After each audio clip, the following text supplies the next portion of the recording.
Okay, we're almost live.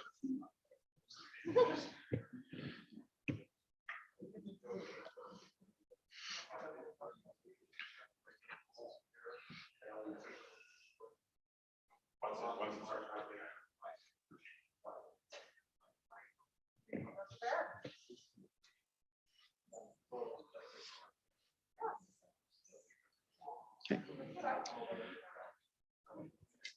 Good evening, ladies and gentlemen. We'll get things started. I will call the meeting to order. Back into the second day of our capital and operating and utility budget discussions for the capital, or so the 2022 budget. Call meeting to order at 5:01 and reconvene our meeting. Thank you very much.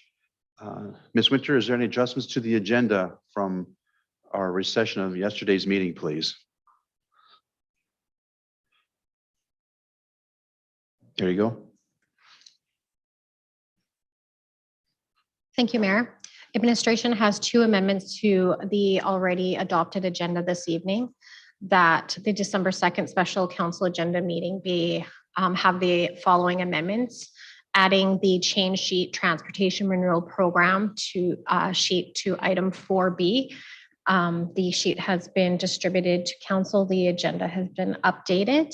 And then we're proposing that we move item 7, operating budget discussion, to commence prior to item 6, capital budget discussion. Thank you. Thank you. Is a motion from council to adopt the agenda as amended?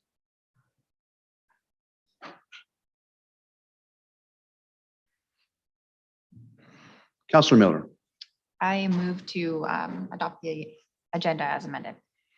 Thank you. Discussion on the motion? Seeing none, please vote accordingly. Councillor Barnhart, are you on the phone? I am here, Mayor, and yes, I'm in favor of that motion. Thank you. I didn't forget about you, just so you know. I know. I very much appreciate that. Thank you. Motion carried unanimously. Thank you very much. I would ask council and our guest speakers to make sure you speak right into your mic, please, so it's a little more easy to hear. I would appreciate that.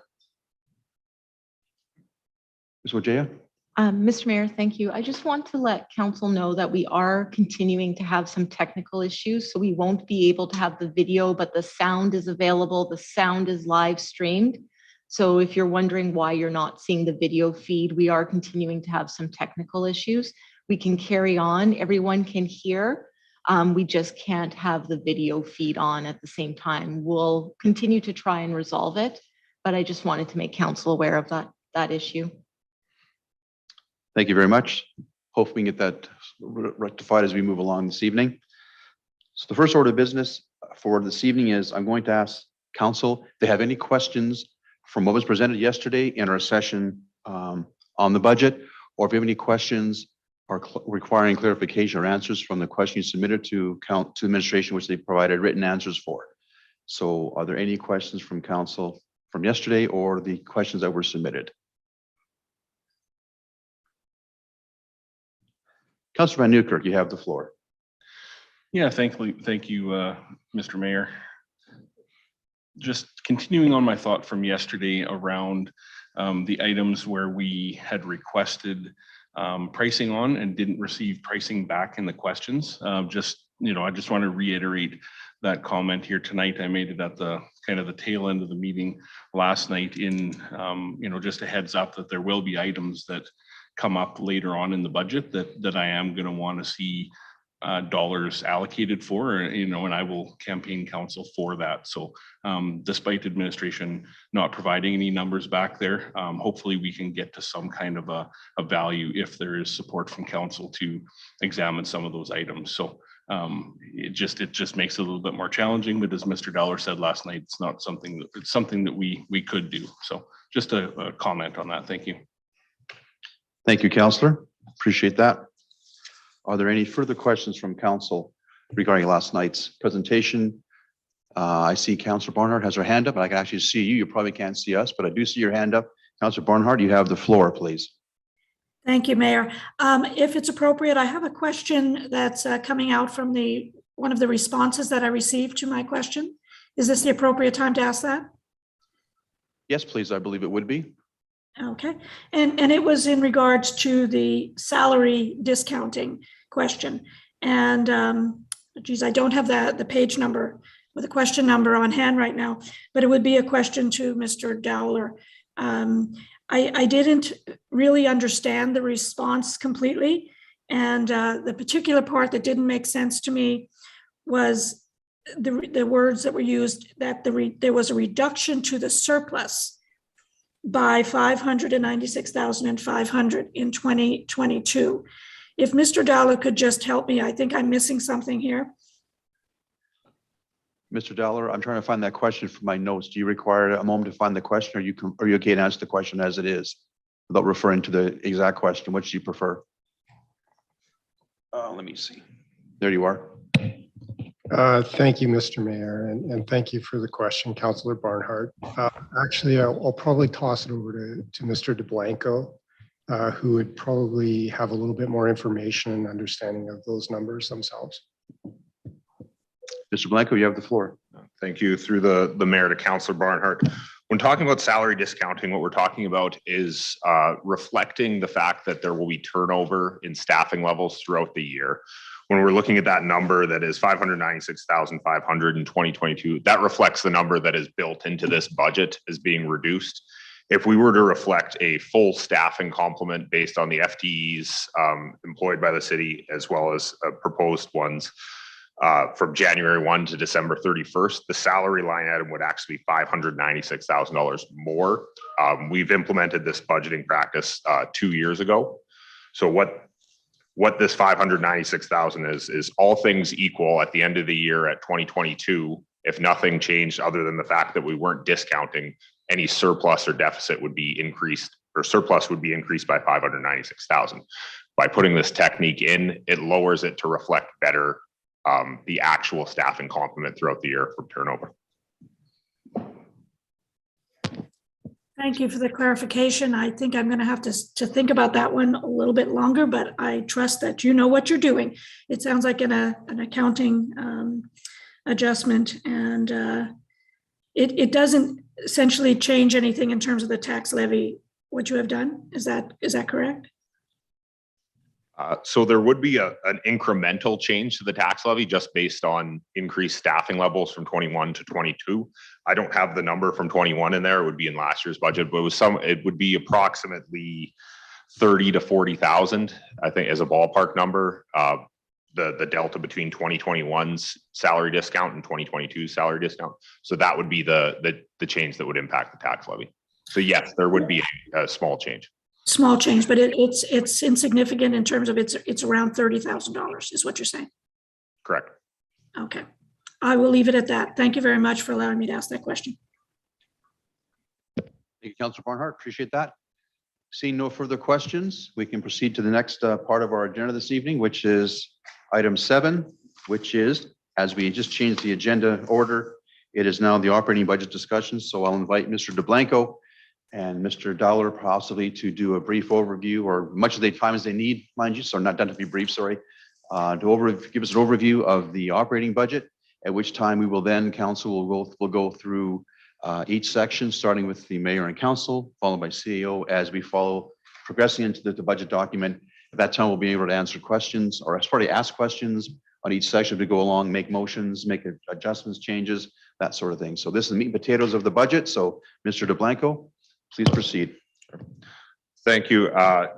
In terms of the presentation of the operating budget, majority of that was talked about in last night, but I will take council through a quick summary, just going through. So I'll direct council's attention to page 7 of the budget document, which is really what shows what is driving any municipal tax levy increase. We did go through this last evening, but we'll go through it one more time, and then we'll jump to an additional page and go into a little more detail.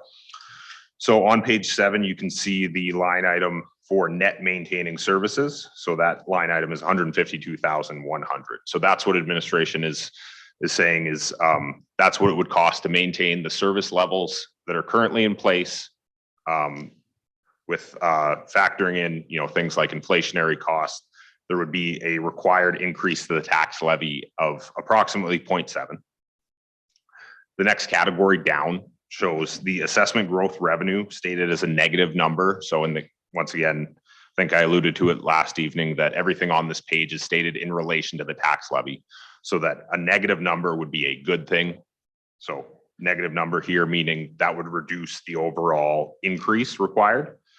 And then there's a number of initiatives here, proposed uses of this growth revenue. Once again, the net number there being a negative 1.18, negative being good in this case. The next category down is an impact of council and other entities' decisions. We have the RCMP contract there, which we've gone through. We have the phase-in of transit with no reserve transfer. Grants, as well as the operating budget from the libraries ask. And then the next category down being service enhancements through a number of positions there. Next, I'll direct council's attention to page 14 of the budget document. It's a similar summary, but with a little more detail here. We indicate the positions, outdoor programmer, some impacts from new fire trucks, manager of growth and investment, engineering assistant. So there's 3 FTEs in category, as well as some operating expenses being proposed as additions. We have the next level down, the summary of the RCMP contract, and then the 3-year impact of those, as well as service enhancements of the 3 positions below. Below that, we have some one-time projects. One-time projects are going to be funded from one-time funding sources rather than tax levy. These 3 projects here are being funded from reserve transfers. So similar to kind of what we alluded to last night in terms of transit, trying to align ongoing revenue sources with ongoing expenditures.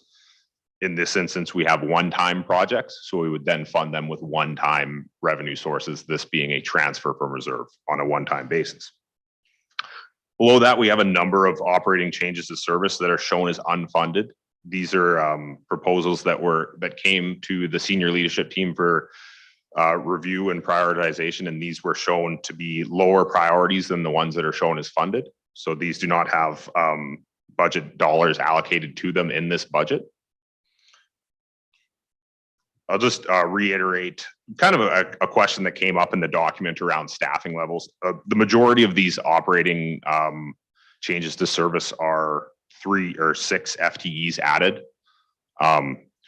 And one of the questions was, how does the city's personnel budget relate to comparable municipalities? And I believe that I don't have the numbers right in front of me, but the response was the personnel costs relating to the operating budget around 34%. Compared to comparators in the region, the average is around 42%. And we alluded before, I believe the CAO alluded to the fact that by and large, the city is understaffed compared to comparator municipalities. So that's why we see a FTE ask of 6 on this sheet. At this point, I'll come back to the mayor's question before asking council if there's any clarifying questions on things in the operating budget. I don't have any more to present on the operating budget, but if there's any questions for clarification or on the questions that came through or what was presented just now, I'll throw the floor back to council. Thank you, Mr. Blanco. Before I go to one of my colleagues on council here, I have a quick question, if you don't mind. Would you mind, if you're able to, on page 14, if you could, the growth and services, there's 4 positions there: outdoor programmer, operating impact, outdoor programmer, manager, and engineering assistant. Could you identify which sections of the operating budget those positions pertain to, and also ones for the further down on the sheet, if you could, please, just so council can understand which position, when we get to the section of the operating that pertains to that position, we can then be more fully informed, please. Absolutely. Thanks for the question. So I can start right off. 6 FTE asked here. So the outdoor programmer, that would be within the recreation department. And then I'll just clarify, anything that is a request for a position would show on the personnel line. Okay. So that's the expense category. Mm-hmm. The manager of growth and investment, that would be within the economic development department. The engineering assistant, that would be within infrastructure. And then would you like me, sorry, just to clarify, do you want me to talk about each operating changes of service or just the FTEs? Just the FE. So Okay. looking down, then I'm seeing supervisor, family and community services, which I think is pretty sure is FCSS, but just want to make sure we're clear on that. Yeah. And then So strategic and firefighter. sure. Yes. So the supervisor of the FCSS, that is within the community and social development. I believe I got that correct. It was a retitled department. Strategic coordinator would be within the CAO office. And then the firefighter would be within protective services. Good, thank you. I do appreciate that clarity. Thank you. With that, I'll turn over to Councillor Tessier. You have a question or two, perhaps? You have the floor, please. Thank you, Mayor. Just a question. It's more or less for the public too, and for myself to understand under franchise fees, the increase. It's obviously a hot topic. Can you explain, is that from what I read, an 8% increase on franchise fees? And how does it actually get broken down? Like a percentage wise are we talking natural gas, electricity under that franchise fee portion?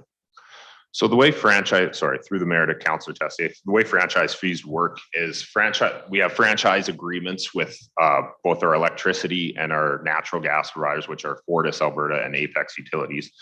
And those are essentially paid in lieu of property taxes for their infrastructure to be within the city. So those franchise fees get set at a rate, and I apologize, I don't have the exact rates that the city has set for each of those, but it's a rate of the variable portion of a resident's bill on both natural gas and electricity. So this proposed budget has no change to those rates. The rates have been held the same. The increase in revenue would be related to growth within the city, similar to assessment growth, so new buildings, as well as likely increased consumption from there being more people at home in the past 2 years. Those forecasts are provided by Fortis and Apex to the city. So we use their numbers because they're the ones that forecast how much consumption is going to be used in the city in 2022. Perfect. Completely answers my question. Thank you. Thank you, Councillor Tessier. I do owe you an apology. The other day we talked about this. I forgot that page 7 negative is good. I forgot all about that when we talked about franchise fees. So I may have got you on the wrong path. So on page 7, negative is good. Still confusing me some days. So I apologize for confusing you if I did. Thank you. Councilman Newkirk, you have the floor. Yeah, thank you, Mayor Denlock. I think page 14 being the summary for this one here is probably, if we just went through that top to bottom, because if I ask my questions now, I'm going to jump to the bottom and ask about, explain and advocate for, maybe communications positions or something. But if we could just work our way down this page, asking our questions in that order, it might be helpful, because otherwise I'm going to start jumping us around right now. Any objections, council, to taking that approach? So, sorry. Just to clarify, we're just going one by one in these and then still going through the package. Okay. Yep. That sounds good. Yeah, I was just suggesting we use number 14 as a guide, because my next questions are on communications, but those are the bottom bullet points. So, if we just work our way top to bottom on the page, then it just might be helpful for everybody. I don't know. Otherwise, we're going to continue to jump around. So, yeah.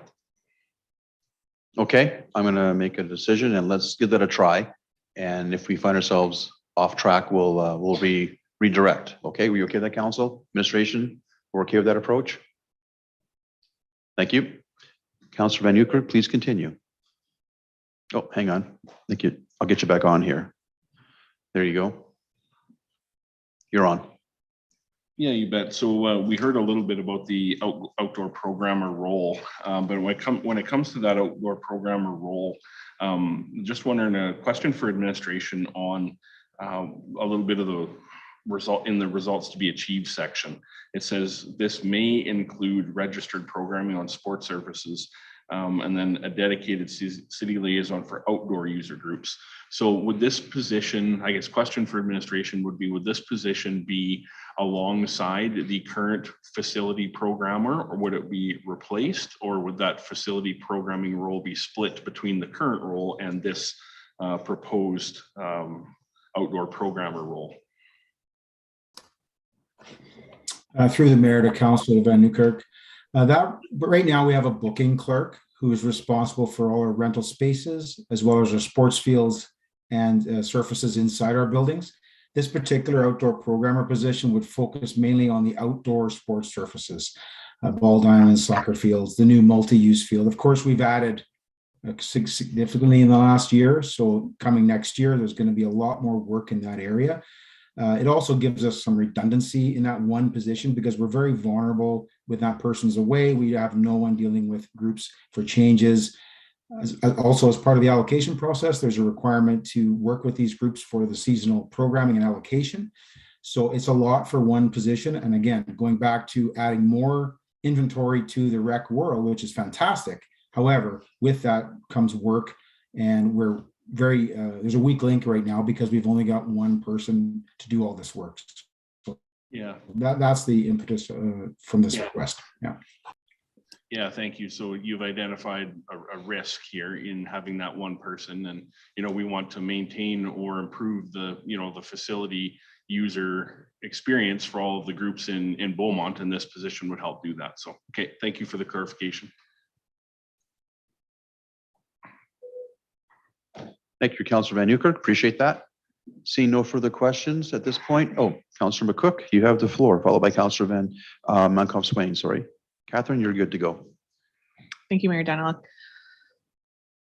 So for the outdoor programmer, and then Paul, you spoke about you guys currently have a booking agent, and based on some of the updates we're going to be doing to our website and everything, is there an opportunity to work in some of the booking options and stuff like that on our website for outdoor activities? Through the mayor to Councillor McCook, I would say yes, there would be. I can't speak specifically to that. However, I don't see why we couldn't.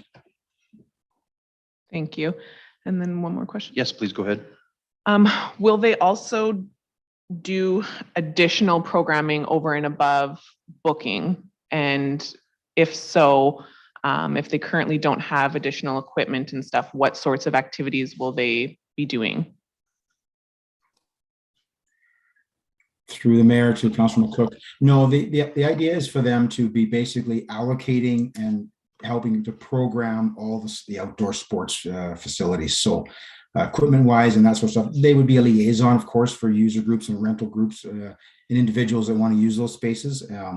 But typically they're not really programming, they're facilitating the use of them, if I would. So booking, if you will, is a way to look at it, not so much a programmer. Thank you, Mr. Suter. Thank you. Thank you, Councillor. Councillor Montcalf-Swain, you have the floor.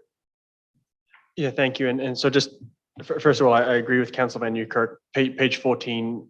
And if we all agree, then we can just move on. I don't think we need to vote on every position, but I think if there are councillors who don't want to fund this position, and as we work our way through it, that would be the time to kind of flag that. Is that how we want to proceed? I was anticipating going through each section, and if this particular section position applied to that section of the operating budget, we would debate that position at that time. I was anticipating that, unless we want to change directions. I was hoping to try and keep it section by section, if we could. Okay. Yeah. So perhaps general questions on the positions now would be okay, and then we can maybe attack each position. Sorry, not attack. Debate. Said it the wrong, but you know what I mean. Tackle that particular position with the section it pertains to and operating. Okay, good for me. Okay, and thank you. I'll jump back and forward on that one. So maybe let me ask around the next one there, the operating of the new fire truck. So we're on page 16 here, and I asked this question in written form, but I thought I'd wait until now. And maybe I'm just getting confused between the operating impact of the new fire truck and the piece of equipment. The ladder truck, I understand, is not getting here until 2023, the new ladder truck that we ordered. Yet we've got a $30,000 budget in here to ensure the new engine is ready for response. Is that a separate vehicle that I'm getting confused with the ladder truck?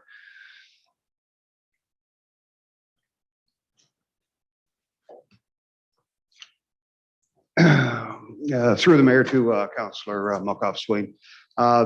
Due to the delays in the truck, obviously with the logistical channels that we've had worldwide, we're going to need to invest some money into the current piece of apparatus that we had to bridge us to when the new one gets here. And in previous discussions with my deputy, that was a reasoning behind putting this into the budget. So we didn't have a piece of apparatus that wasn't serviceable to the community. Right now it is. We need to put some money into it because we're experiencing an extension of 6 months of when the truck was primarily supposed to be here. Sure. Okay. And thanks for the clarification. I had a written answer that, confirmed the truck was coming in 2023. So I'm like, why are we paying 30,000 in 2022 if it's not going to be here? But that answer makes complete sense. So I've got no other questions on the fire truck. If others on the operating side of the fire truck, if others don't, we can either move down, or I don't know how you want to handle as we go through the page. Sorry, okay, so the new fire truck impact has been dealt with. No one else, any question on that? Do you have a question on the manager of growth and investment? Or no, you want to go further down the sheet? No, so if someone. Okay, thank you. Councillor Tessier, you have the floor. Thank you, Mayor. So just on, we are on manager growth investment, right? Yes, please. Obviously, we saw the org chart yesterday. Thank you for that. Your team does look a little bit small. I am in favor of this management position. Reason is during the campaign, what we heard a lot in Beaumont is more business, more commercial, more tax revenue, so we can increase our services. Can you just tell me, is this person going to be directly out there trying to get business into Beaumont? I did ask the question on here if they're managing people or they're actually actively recruiting. Can you just kind of explain a little bit more on that position for me? Certainly. So through your worship to Councilor Tessier, you are correct. This is boots on the ground out in the field dealing with attracting the investment and then and landing it. The one thing we've noticed as we've been getting much more attention in business development circles, and the Edmonton Global has taken off over the last couple of years, we get a lot of inquiries, and we need to make sure that we are adequately manning those, staffing those, responding to those, and then landing them. So that is exactly the role. Thank you, Councillor Tessier. You read my mind on that question. It's a very good answer also, Mr. Mackin. Thank you very much. Any further questions from council going down page 14 as we're you can jump down a bit too if you need to. We'll try and keep it on track as best we can and work through page 14 to get into the actual operating budget section by section. Councilor Newkirk, you have the floor. Yeah, thank you. If no one has any more questions on the manager growth and investment, I'll move on to the engineering assistant. I appreciate the one pagers on these. They were very helpful. But after reading this one, the one question that I remained with and I wondered was, are we currently contracting day-to-day engineering services that we wouldn't need to contract if we had a position like this? Just wondering through you, Mayor Daniluk, to administration. Thank you, Councillor. Ms. Raymond. Thank you, Your Worship. Through to Councillor Van Newkirk. Can you just rephrase that for me in terms of the contracted services and the engineering assistant aspect, please? Yeah, and maybe I'm hung up on the word engineering. So what I'm wondering is is the city contracting any of the day-to-day engineering function in the municipality right now? And if we had this position, does that alleviate some of the contracted engineering if we have it? But I don't even know if we have it. So. Great question. Through your worship to Councillor Van Newkirk, yes, we are currently contracting engineering services out to a third party at this time. We have a vacant engineering manager position that we have been getting outside assistance on to help us through with neighborhood servicing, that sort of thing. This is an administrative assistant position though, so that will not take away from that. And we have also been doing staffing as well on the manager of engineering, which would reduce that need for contracted services. But this position will take on all the administrative needs for that department. There is no administrative assistant in there at this time. Great, yeah, I was hung up on the engineering part of it. You know, if it's an administrative type person and not an engineer type person, then that's kind of what I was looking for clarification on. So thank you. Thank you, Counselor. Are there any further questions on page 14 at this point from council? Councilor Monkoff-Swain, you have the floor. Yeah, I'm going to skip the four items, RCMP phase in community grants library. I don't have any concerns there. Clearly, not much we can do. I know you asked a question around the phase in transit. I'm sure we will get to that when we get to that section. So I'm going to skip down to the strategic coordinator, and because it's kind of linked to the manager of growth and investment. So I recognize that it's also the role there. And again, the one page is very good. But I'm wondering if you could just clarify, why we've got the manager of growth and investment, recognize getting that under Rob's piece, strategic coordinator under Mike's shop. I wonder if you could just explain the difference in the roles, where both look as though they're being focused on trying to increase non-residential tax. I just, they seem to be doing similar things. So just help me understand that, please. Mr. Dowler, you have the floor. Thank you, Mr. Mayor. And to your question, Councillor Monkoff-Swain, I think the first piece around the manager of investment, Mr. Mackin provided some context as to what that position would be responsible for.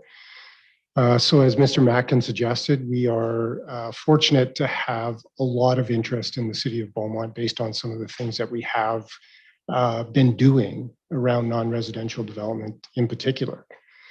So that position really is intended to continue to grow, attract the non-res business in Beaumont. And like Mr. Mackin did say, follow up on some of the leads that have been coming in that the current staff within economic development, quite frankly, haven't had the time to focus on. The strategic coordinator is a position that's intended to move forward with some of the transformational projects that are in place right now.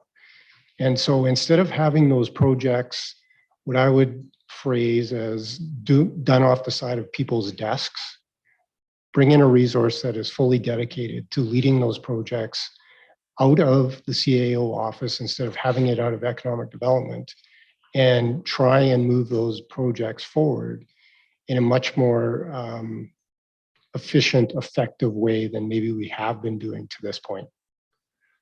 Okay, so if I could understand and maybe summarize back in my own way, the one through Rob's shop is about going out there attracting. The one through the CAO's office is the ones that we've landed, and we're trying to make sure we execute. Is that a fair way to summarize?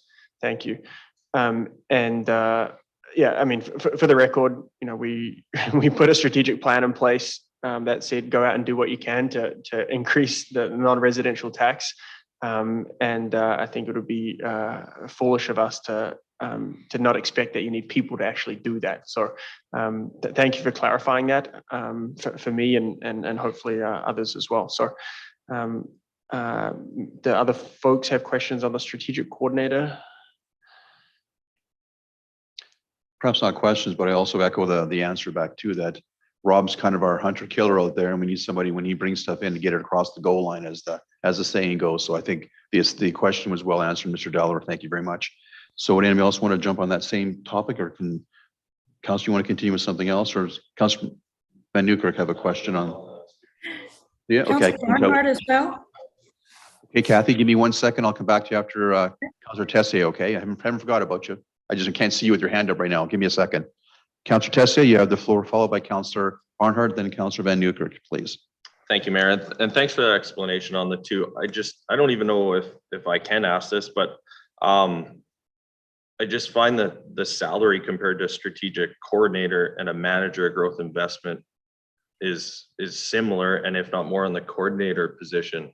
I'm in the understanding that coordinator position is in a different bracket. Can you maybe explain that a little bit to me? Okay.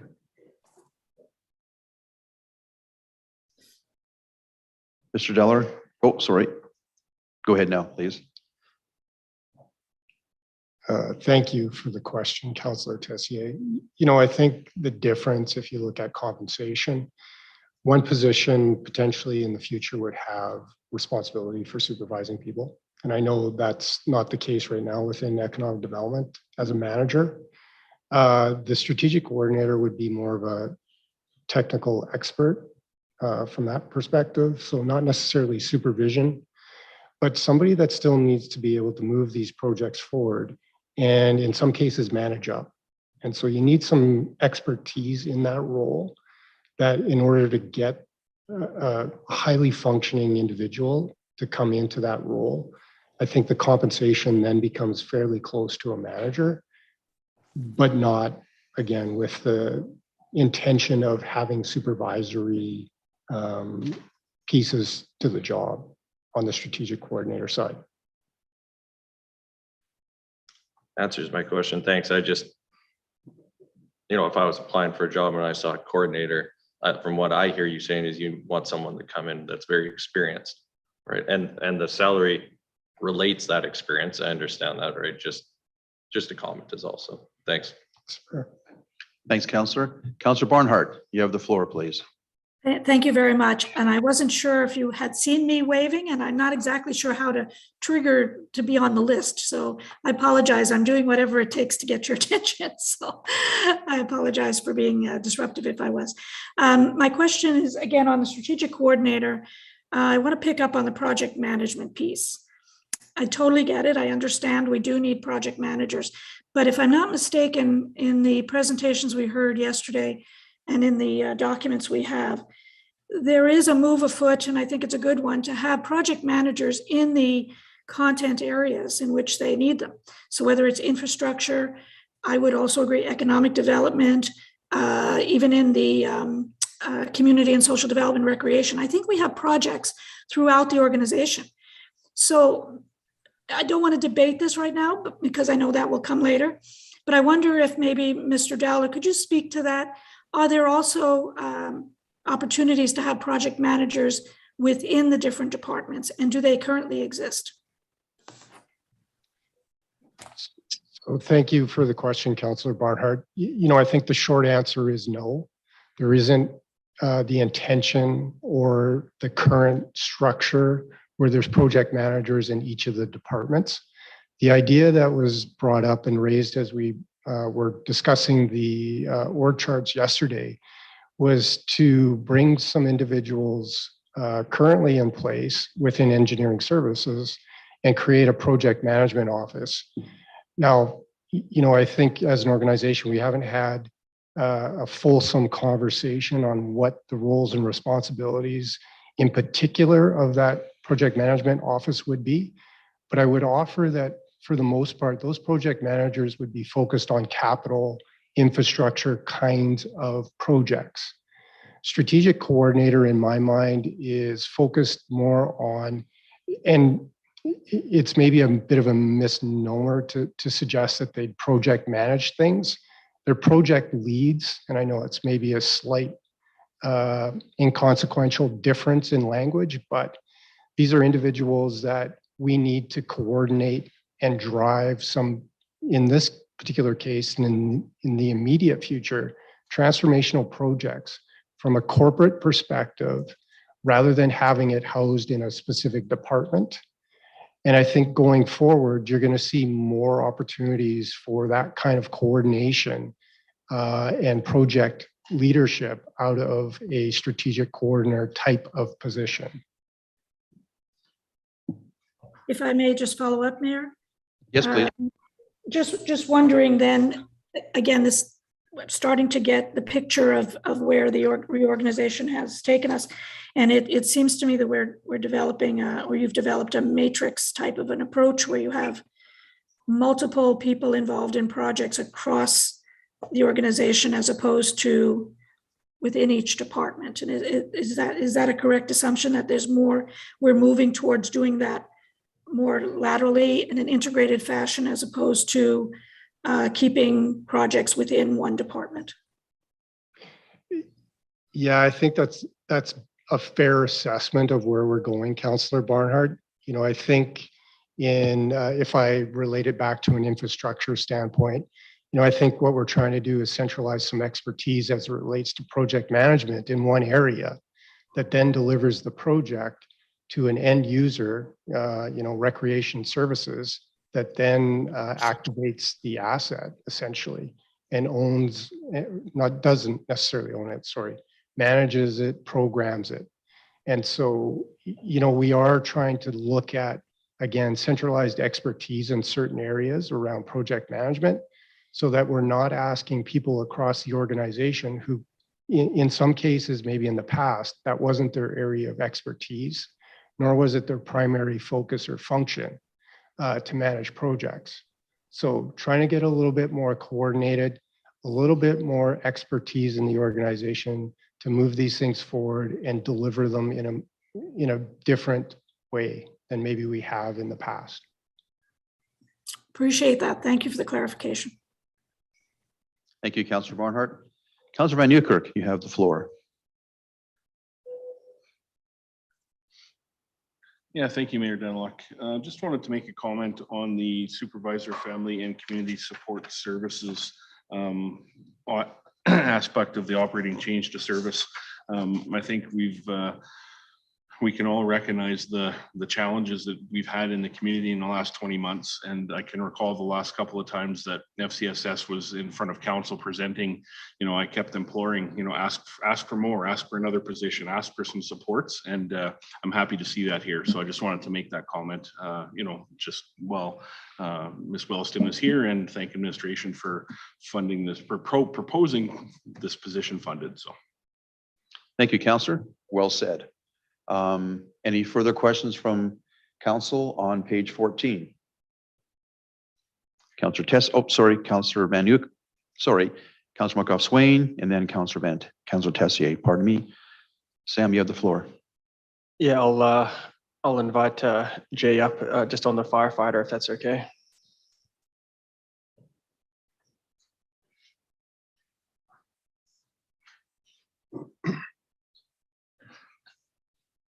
Thank you. And first off, let me just start by saying this is certainly not my area of expertise. There's plenty of other qualified people in front of us and even on council. But I did have a question regarding the high intensity residential fire requirements. In the briefing that we got, talked about that we're not always able to make that within 10 minutes. And as we work our way through, it talks about the addition of recent equipment purchases plus this FTE that is being proposed in the budget.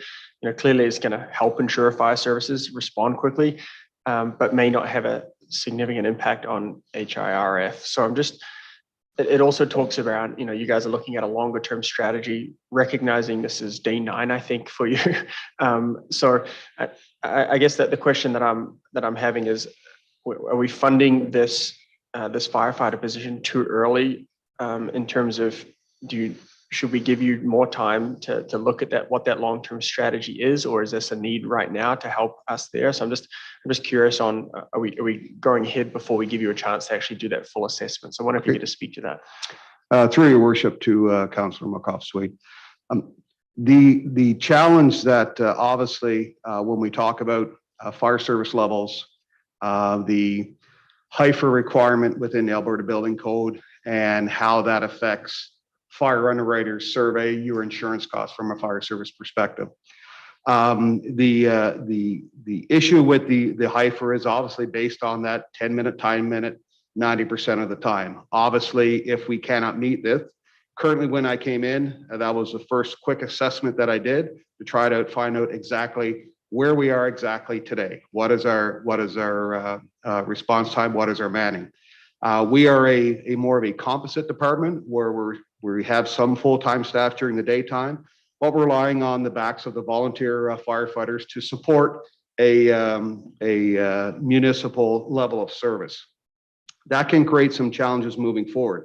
Obviously, I'm sure you're aware of the fire service review that was done in 2018, and that targeted that you should start increasing staffing levels at year 4, which now would be, in theory, 2022.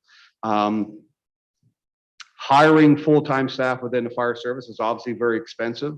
It will increase your level of service and what you provide to the residents, but it's also increased to the tax cost to the resident. A staged approach is likely the best approach rather than just going, okay, now we need 6. So right now we've looked at the strategic review. This was identified obviously before I got here, but there's some distinction in between the level of service that we currently provide, the HIFR requirement within the Alberta Building Code, which obviously is how close you can put houses together in residential development. And then also the third thing, which is the how that all correlates to yours, our fire insurance under the firefighter survey. They all kind of blend together, but they really are not all the same thing. They kind of, you know what, touch a piece of each other. But the firefighter, we're never going to be able to increase our level of service without, obviously, if the plan is from a strategic review that the city is growing, we're eventually going to have more staff readily available and not from a volunteer system to be able to respond to the residents that are there. Now, that is not to put any type of fear that our current system that the residents should be concerned. It's just that this is just where we're going based on how the community is growing. I hopefully, if I haven't made something clear, just please let me know. That does help clarify. And I've got a lot of questions just around this piece as well as the impact of planning and how that rolls. We talked about zero lot lines previously, all that sort of stuff, but clearly not for today's budget. I would like to have that conversation at some point, and I'm sure we'll get into that. I guess that the follow-up question to that is, so this clearly it's a new position, right? So we're adding one FD into the organization. Is that adding into the fire hall? We're going to add one body, or how does that work in terms of response time? Is that one extra body, or is someone else moving around? How does that work? That would be one extra person in the fire station right now, and that would also remove me of being on the truck in a response. The more people we can get on the initial response. Presently, besides myself and the deputy, we have 2 other full-time employees for a complement of 4, and then everyone else supports the system through the volunteer basis.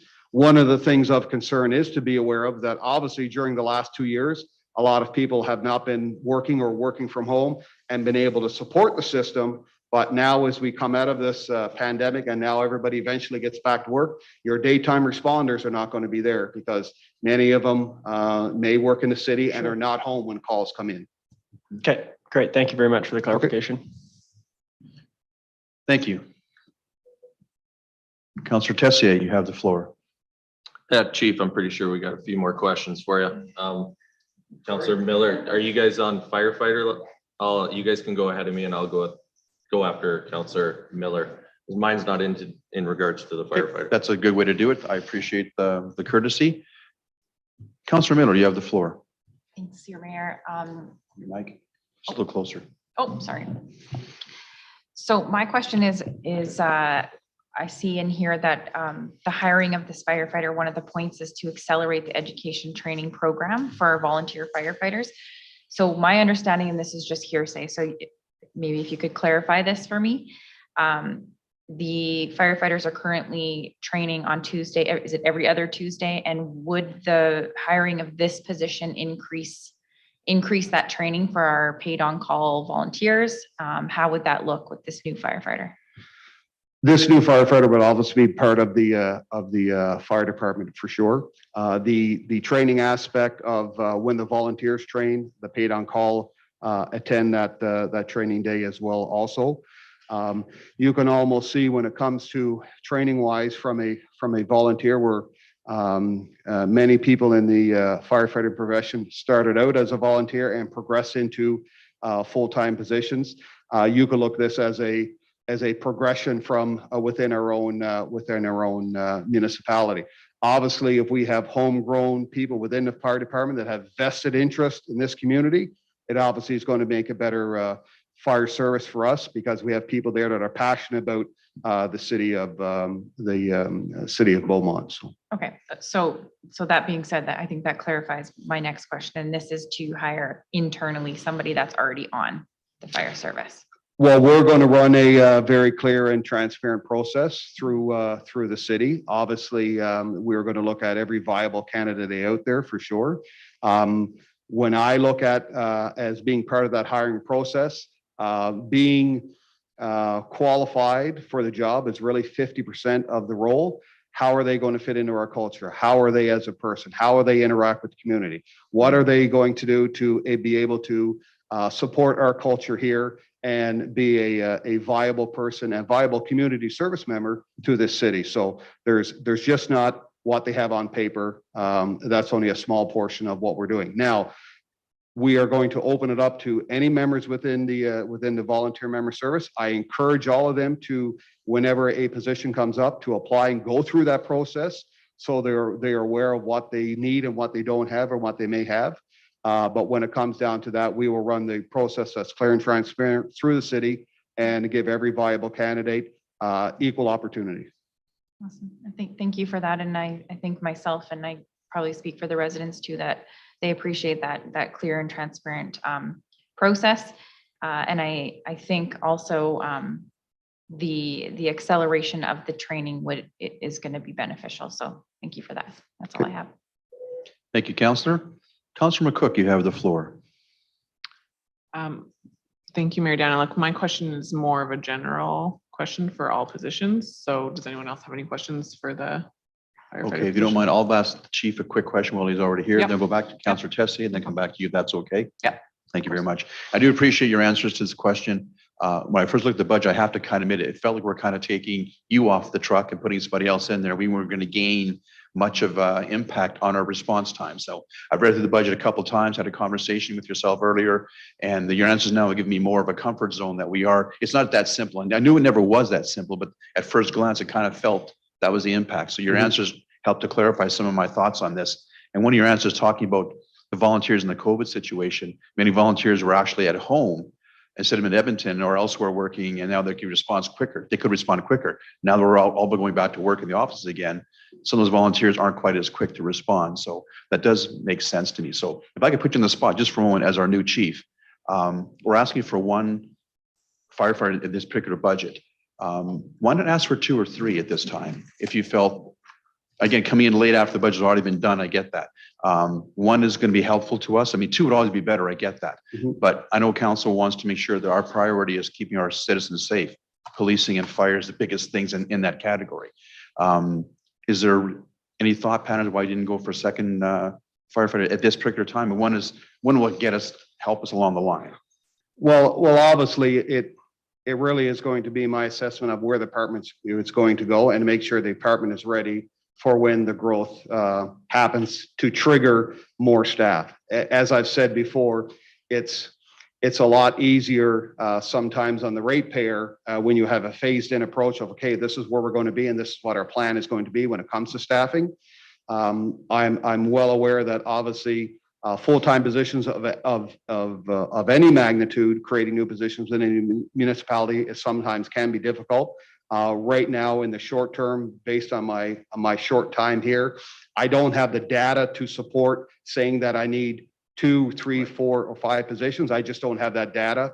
And for me to suggest that would just be more hypothetical of an opinion and not from a professional representation of where the department is. Good. I anticipated that answer. Thank you very much for clarifying that, to give council more of the context of your thought patterns. Councillor Tessier, then Councillor McCook, then I'll ask Councillor Barnard if you have any questions. I'll get back to you in a moment. Thank you, Chief. Appreciate that. Okay. Councillor Tessier, you have the floor. Thanks, Chief. And I appreciate the insight when you were talking to Councillor Miller just about culture and hiring that 50% on qualifications and the person. You know, it's important to have your shift get together. So I have something on the unfunded spot for the RCMP. The additional 2 officers, do those 2 unfunded positions get us to 24-hour policing if we were to fund those? I guess the question is what you define as 24-hour policing. I think policing right now is 24 hours. You dial 911, RCMP is going to come, just like fire service and ambulance service. The question is what hours of the day? Very subjective, depending on what's going on. I would not prefer to have in open council session on what actually is the current operation right now with the RCMP. We can easily go in camera for that, but there is 24-hour policing right now. You phone 911, RCMP are going to come from a detachment. Is it going to be within the city of Beaumont? If it's going to be within the city of Duke, that's very subjective depending on what's going on in the municipality. But obviously, in speaking with the detachment commander, like every organization, the municipality is growing, the level of service it needs to expand. But when it comes to these RCMP positions, these have been identified within the municipality, and obviously I'm coming in a little late on those, but once again, not to put fear, there is 24-hour policing. You phone 911, somebody's coming. Okay, so I'll make it a little bit more clear, I guess. So obviously we know there's hours in our city that aren't covered by our own detachment, right? So would these two unfunded positions give us, the city of Beaumont RCMP, 24-hour coverage? It is my understanding that if those two positions were funded, that is the intent of the detachment commander, knowing that it does not happen in the event that they were funded, that you're not seeing those positions within the first quarter, second quarter of 2022. It's a lengthy process to when they're here. If that's the wish of council to fund those positions, but those are what have been explained to me, and obviously with your worship when we were in that meeting with the RCMP. But once again, we have 24-hour policing. It just depends, like every other municipality, where that resource is coming from. Yeah, and I just want to be clear for where I'm coming from. I'm only going to talk about the city of Beaumont, not getting mutual aid from Leduc or a member from home. So that's kind of where I'm coming from. So I just need to hear it very clearly that if these two positions were funded, the city of Beaumont would have 24-hour policing out of the detachment here in our own city. On paper, I would say that is an accurate assessment of what's been explained to me. Whether they can get the staffing there in a time that's suitable to the city is something that unfortunately I don't have that data right now. Totally. So that does answer my question. So thank you. Okay, good. Appreciate it. Okay. Thank you, Councillor. Do you have a follow-up or you're good? I'm good, Mayor. Thank you. Thank you very much. Councillor McCook, you have the floor. Thank you, Mayor Daniluk. So this question might be a little difficult to answer. It's kind of in regards to all the positions. In answering one of Councillor Barnhart's questions, if we delayed any of these positions, what would occur? And we're informed that there would be service level decreases due to an inability to address growth in services. Can you kind of clarify what kind of impacts we would see in regards to service level decreases?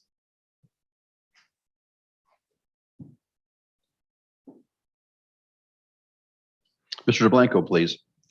Sure. So in response to that question, it would be highly dependent on which position we were talking about delaying, right? So if we're talking about the firefighter position, it would be along the lines of what the director just iterated. In terms of the supervisor, I'd ask the director of that department to speak on it, but it would be a decrease in the ability to manage. Most of these positions up here are responding to growth, either on paper here or through service enhancement. So in order to respond to that growth, that's why these positions are funded. So in turn, like it would be highly dependent on the individual position. So if there's a question on individual position, I would recommend that it be asked on the particular position. Okay. Is there a follow-up, Councillor? No, I guess I just wanted to highlight, and I think Councillor Monkoff-Swain touched on this a little bit in responding to a lot of the growth of the city and kind of elevating that commercial tax base and stuff. A lot of these positions are in response to that. So I just wanted to, I guess, highlight and just show that we would have issues kind of growing that base if we didn't fund these positions. So. Okay, thank you. And then, sorry, actually, Mayor Daniluk through to Kenja. For the engineering position, it states that it would help reduce some of the wait times and stuff in regards to lot grading certificates and stuff like that. So if we didn't fund that position, obviously that would be directly impacted. Ms. Raymond? Through your worship to Councillor McCook, I'm actually going to let Aaron Lewicki Aaron. speak to that one. Sorry. You'll come up here if you want to. You're more than welcome to. That makes it easier for you. You're Oh, good. Okay, I'll try this. sure.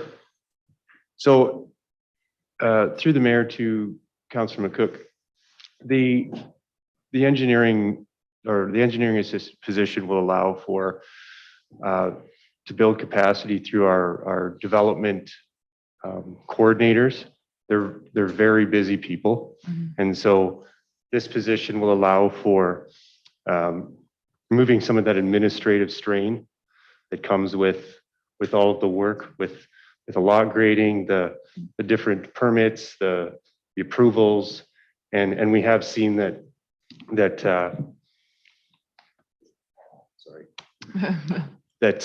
timelines and such are being impacted by the lack of this position. So the idea behind this position is to create some efficiencies and allow for expediting those processes. Okay, thank you very much for that clarity. Thank you. Thank you, Mayor. Thank you. Councillor Barnhart, do you have any question at this point? If you don't, that's fine. But if you do, please proceed. Thank you, Mayor. I do have one, and if it's the appropriate time, it's regarding an unfunded position. And that is the one that Ms. Williston would be hopefully still there and able to answer some questions on. It's the Cultural Inclusion Coordinator. So is it okay to go ahead and ask my question then? Please ask, and we can have an answer for you. We'll try to. I'm not sure if Ms. Williston is available or someone else can probably fill in for the answer. So please proceed with your question. Okay, thank you. So the question I have here essentially is what would not be accomplished by this position not being funded? Just to put a little context around that. And like Councillor Van Nieuwkerk, I did as well feel that FCSS and formerly FCSS did not have sufficient resources to do many of the things that we had agreed we should be doing through our social master plan. And this is one of those positions. Council has made it a priority, and I think we've made great strides around diversity, equity, and inclusion. And I'm just concerned about not funding this position and not going ahead with some of those particular goals and plans that we have. So the question basically would be to ask Ms. Williston, what, if anything, is not going to be accomplished in regards to the social master plan when it comes to cultural diversity? Your worship, through to Councillor Barnhart, if we aren't going to be able to get this position, we won't be able to build our equity, diversity, inclusion framework.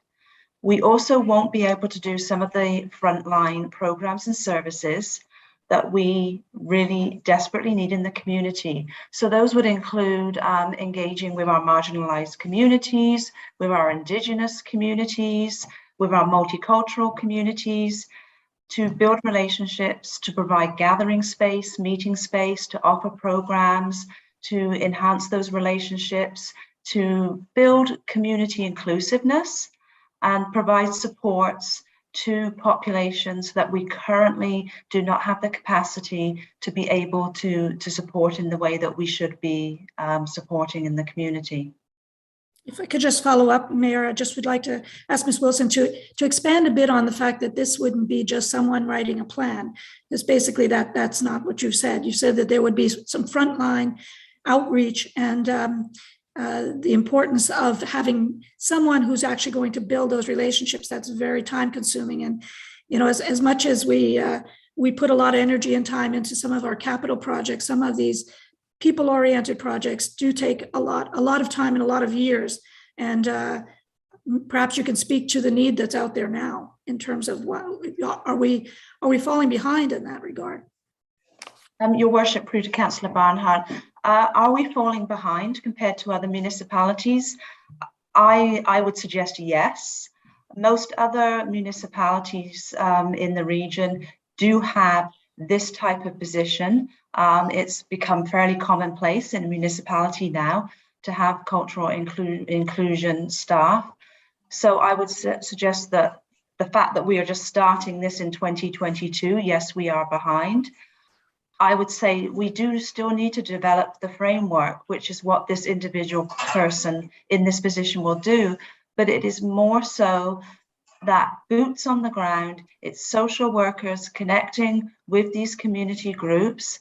It's providing an opportunity for sharing, learning, supporting these groups that often when they come to our communities, they don't really have the supports and resources to either connect with or to get. So they go elsewhere. They go into Edmonton, they go to other communities to get their needs met. And Beaumont is an inclusive community. That's part of the 4 pillars where we really look to be a welcoming community. And we just are trying to do that through FCSS. But without this position, we're playing catch up. This is a very specialized position. Recruitment for this position will be very specialized. And I would suggest to you, basically, from the individuals that are walking through our door, we are seeing a very diverse population that is entering our door, wanting services, whether they're newcomers, new immigrants. And we are sadly lacking in being able to provide that support that a lot of these residents are needing due to the diversity in our community right now. So yes, this is a very, very frontline position. This person will be facilitating, gathering, hosting, supporting, bringing these groups together and making them feel like they do belong in our community and they are valued in our community. Well said, Ms. Williston. I just want, the last question is, it would also include the actions that we need to take on the Truth and Reconciliation Plan. Is that correct? That is correct. So a portion of this position would include the Indigenous piece, the Indigenous relations, which is I would call this the external piece. We are working on an internal piece in the organization, but this is that external front-facing piece, which we do not have at this time, certainly in our department. Thank you very much. Appreciate that. Thank you, Councillor Barnhart. So Council, before I go to the next speaker, which is Councillor Van Nieuwkerk, does anybody have a comment on this particular position rather than going back to it at a later time? If you do, then I'll have you speak before Councillor Van Nieuwkerk goes. So I see Councillor Montcalm-Swain has his finger up. So you know what I mean?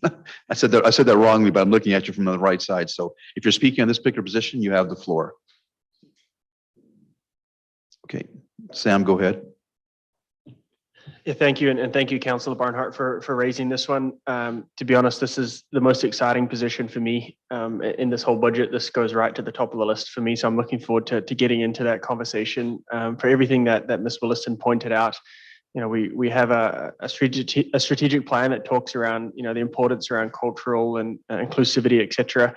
And I would 100% agree with Kim that we are far behind many other municipalities on this front. So thank you for putting the time and effort into this. And I'm looking forward to diving into this discussion. The question that I have for Ms. Williston, you talked about the recruitment. And so let me question that a little bit more.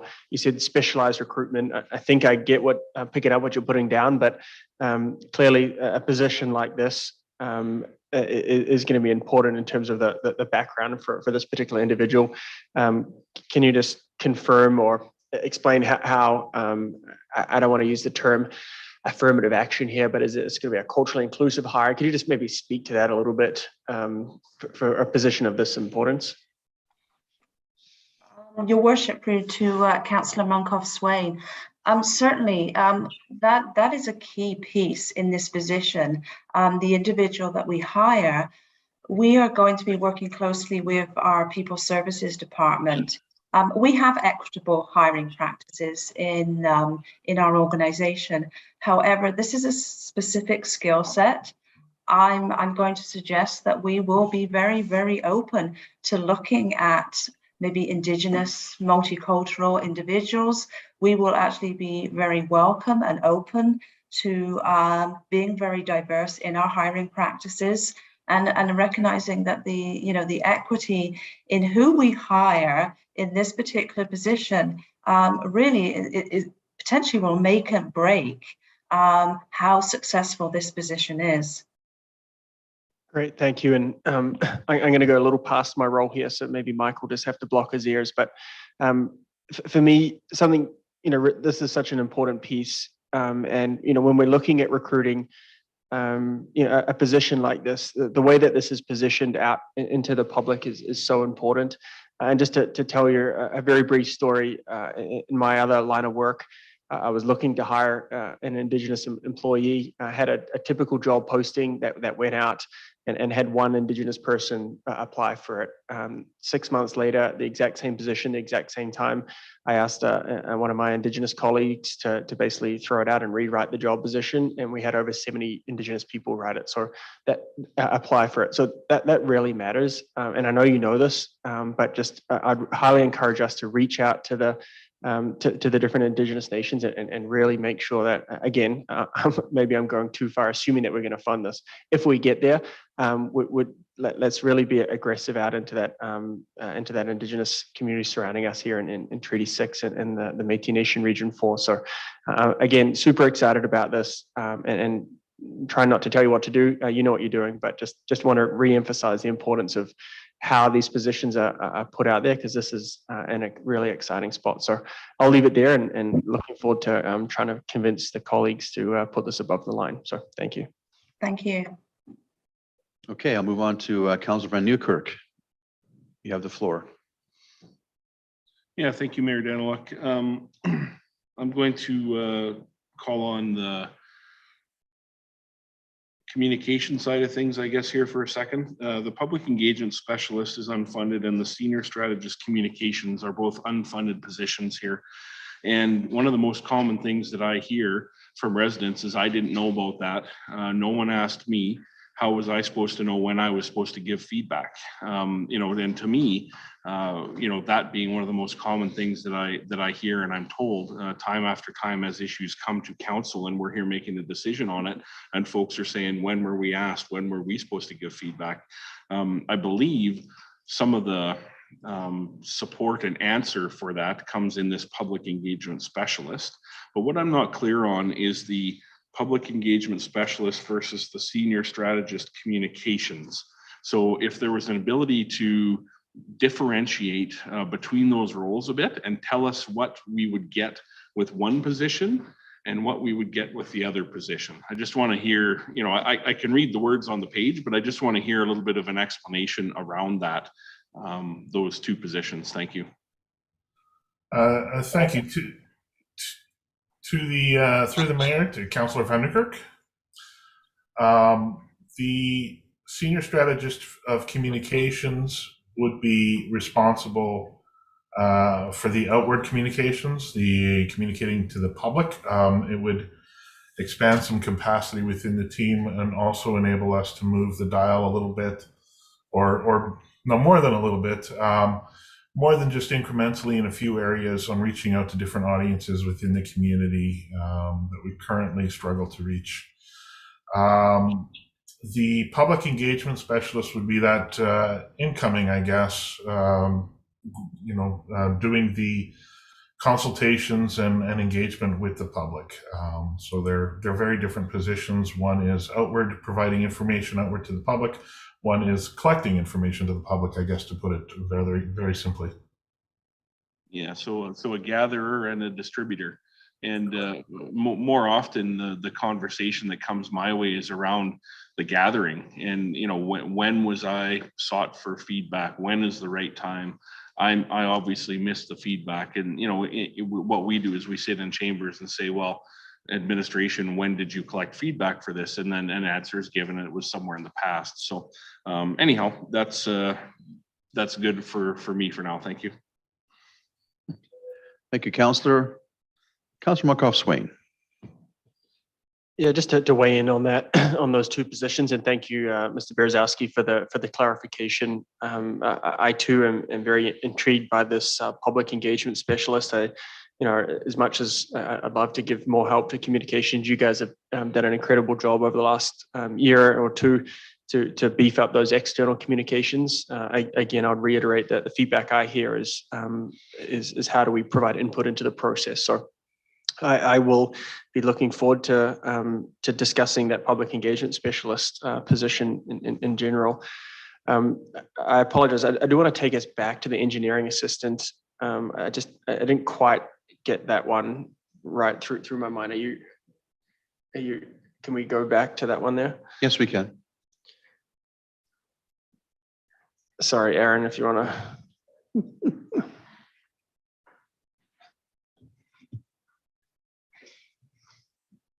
Thanks, Aaron. Mike's on. Thank you. So I'll be honest, I'm struggling with this one, not for the need, but just the timing around the position. And you talked around, providing overall support, help administer agreements, all that sort of stuff, permitting. The question that I have is, particularly lock rating, and we hear a lot of concerns from the public around, how long does it take to get my lot and all that sort of stuff. I hope you don't take this the wrong way, but I understand part of your role is to do kind of an overall assessment of what that process is looking like, the permitting, and obviously there's the connection with planning, and that's something that I will be looking to bring forward, some sort of larger discussion through motions later into the new year around that permitting piece. But my question is, when I look at, maybe let me phrase it this way. When I look at this, I see it as though we're kind of throwing a person at the problem before we fully understand the problem itself, the bigger, broader problem. And, if we go and do that assessment, working with planning and try to, work with the external public to figure out where those pinch points are, maybe this isn't the right place where we need to put our tax dollars. Clearly, we're already at 3.66. We're trying to get a couple of other positions above the line here. To me, this is one where I'm kind of leaning to leaving this out to make way for some other ones. So I guess I'll give you the opportunity to convince me again why this position now, as opposed to waiting till we do that review, understand where we need the bodies, and then go at it that way. So hopefully that question gives you an opportunity to. Through the mayor to Councillor Munshoff Swain. This position, the rationale behind this position is really about not having that admin support at all for that team. So I know that we presented an org structure that was current. As I suggested previously, we are in the process of revamping that. However, our current admin situation in my department does not allow for support of that team in an effective manner to allow current operation of the team at a successful capacity. So this position isn't even allowing for growth. It's actually allowing for maintaining of service, and we're anticipating that this will also help to take some of that administrative burden off our development coordinators who are already overtaxed. And so I see your point. However, there is really a need for that support to allow this team to progress successfully and also to maintain that development in a successful manner. Now, the other consideration is that, well, maybe we need another development coordinator. But even another development coordinator would still need admin assistance to allow us to successfully deliver the work that this team does. So I don't know if that answers your question, but It really does. So thank you for that. And when not just your department, but when we saw those the org charts be popped up, the comments around are we top heavy, I looked at it the other way and just looked at the lack of administrative support that this organization has, and how you guys are able to manage with obviously very, very high quality support staff, and so I totally get the value of that. And so when we get into the debate on these things, I think my challenge for this is, how does this rank compared to some of the other needs in the community versus not needing this position? So maybe I'm kind of leading towards that, but that's kind of where I go. So I do appreciate you you clarifying that, and I think it's just kind of a potentially an unfortunate symptom of the broader needs in the city here, and comparing that in my view anyway. So thank you for asking that. I know Councillor Miller's got a question on this one as well. So thank you. Thank you. Councillor Miller, please, you have the floor. Thank you, your mayor, and thank you, Sam, for kind of going back to this one, because I was making notes here on it, and I heard you say that this position will help with the timeline of permitting, but it kind of sounds like we're not quite sure if we have enough to just maintain at this point. So it kind of sounds like we're not sure if it will help, if it will, increase the timeline of permitting. Where are we at with that? Can you? I guess what I want to hear is, can we, absolutely expect to see an increase when it comes to the timeline, so that residents are getting permits faster, things like that? Because that was one of the biggest things I think I heard on the doors, was just the red tape, so to say. So with this position, is that going to substantially increase that or bridge that timeline? Through the mayor to Councillor Miller. Yes, I mean, the position is intended to do just that. I mean, as I said, the idea is that there is some issues with timelines where that team, as everybody's heard, that team is struggling with maintaining the timelines. The position will help to ensure we maintain those timelines. Part of the process we're also going to look at is how do we do better? And that position will help us to try to streamline, to create efficiencies within that process, within that team, so that we can do better. Without that position, we're going to run into the same issues where permits are lagging. We're not meeting our timelines. Citizens aren't happy, developers aren't happy, so on and so forth. Okay. So the idea is that position would reinforce the ability to achieve success with our turnarounds on permitting and so on.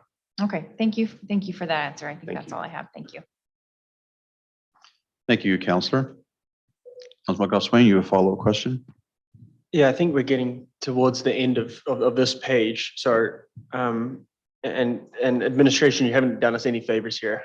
You've made it very difficult for us to come through this. So good job. Yeah, we can. I got a more general question, so you're good. Thank you. Go ahead, Sam. Let me go ahead at this way. A couple of things that I definitely see the value in, and I'll speak to the strategic coordinator piece. To me, that looks, excuse me, that looks very, the need is here and now. We've got a couple of large projects that we're trying to get across the line, and for us to defund that, to me makes no sense. But I'm curious around the long-term viability of that position, and is there a way? Does it make a difference from a budgeting perspective if that type of role was a term position? Is there a way to fund that differently?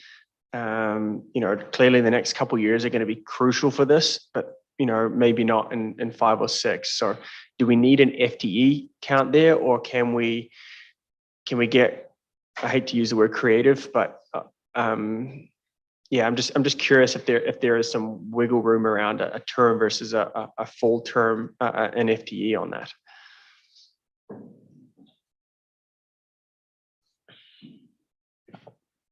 Mr. Delaware. Thank you, Mr. Mayor. I think the short answer is, yeah, there always is an opportunity to turn these positions into a term or do something different. The quality of candidate then becomes a bit of a consideration in some cases. Fundamentally, to your questioning around or concern maybe around what the future looks like for a position like this in this organization, it's definitely a question that's a totally valid one. I would suggest that there would be an ongoing need for a role like this in the organization. There is going to be some significant things that we're going to continually try and move forward on that needs that central point of coordination in order to deliver on those projects in a more effective manner. Now, is now the right time? And maybe not. And maybe that's going back to your point on a term. You know, if that's council's will, you know, I think administration would look at making that work the best way we possibly can. So maybe I'll ask it directly. Is there a different funding source for a term position versus an FTE in terms of the impact of the tax levy? You know, this is where I'm sitting too close to Mr. DeBlanco. He may want to kick me, but you know, in a position like this, you know, immediately what comes to mind, if we're looking at those transformational projects that we talked about earlier, it's capital. And so you add them to a capital project that in some cases currently exists as part of the project management, so to speak, of delivering on that particular item. Yeah, so that's the creativity that I'm looking for from you, Mr. Dowler, and you hit the nail on the head. Attaching a term position to a project, capitalizing that. So we'll get into that discussion. I appreciate that, because to go back to the bigger picture philosophy around it, I absolutely get the need for it. We heard yesterday around, you know, Aaron's drive to come up with this PMO. I don't know if this position long-term fits here in the CAO's office, or that all gets streamed into this project management office. So if that is something that we could, you know, think about attaching to a project or a couple of groups of projects to help, I do take your point around the quality of candidate for a term versus an FTE, but a 2-year term funded through capital is a way that we could potentially get creative there. So yeah, thank you for that. And I know we're gonna start to dive into the details. It sounds like you got a question on. Yeah, I'll stop there. I do have a very brief philosophical rant that'll if you can indulge me for 2 minutes, I'll let Councillor McCook go first to finish off the questions, but before we dive in, thank you. Okay, before I go to Councillor McCook, I just want to just say something for the people listening at home. Probably you may be wondering why we have unfunded positions on the budget. Since becoming mayor, I've got to have time with administration, understand the budget more clearly than I have in previous years. That's the advantage of being here full time and being a chance to ask some questions and get some answers that help me understand the process. So the senior leadership team of administration, 11 directors, get together and they have their budget discussions and they come up with the actual budget in front of you now. And they prioritize the positions they feel they need to deliver service that our citizens are requiring and expecting. And that has a budget number attached to it, in this case, 3.66% overall. If they were to suggest that these positions in the unfunded category were to become priority and funded, then our increase in tax would be probably close to 15% as opposed to 3.6 based on the salaries here. So what they do is they prioritize and they have their priorities. And I'm sure Ms. Willison probably, as an example, agonize over which one to present to leadership as the priority for FCSS in terms of the two positions they're looking for, communications as well. So that's how we have funded positions in the budget as part of the tax levy, and those are unfunded. And council can, if they want to, in their wisdom and their deliberations, decide that an unfunded position should be funded this budget and something that's position funded could be unfunded.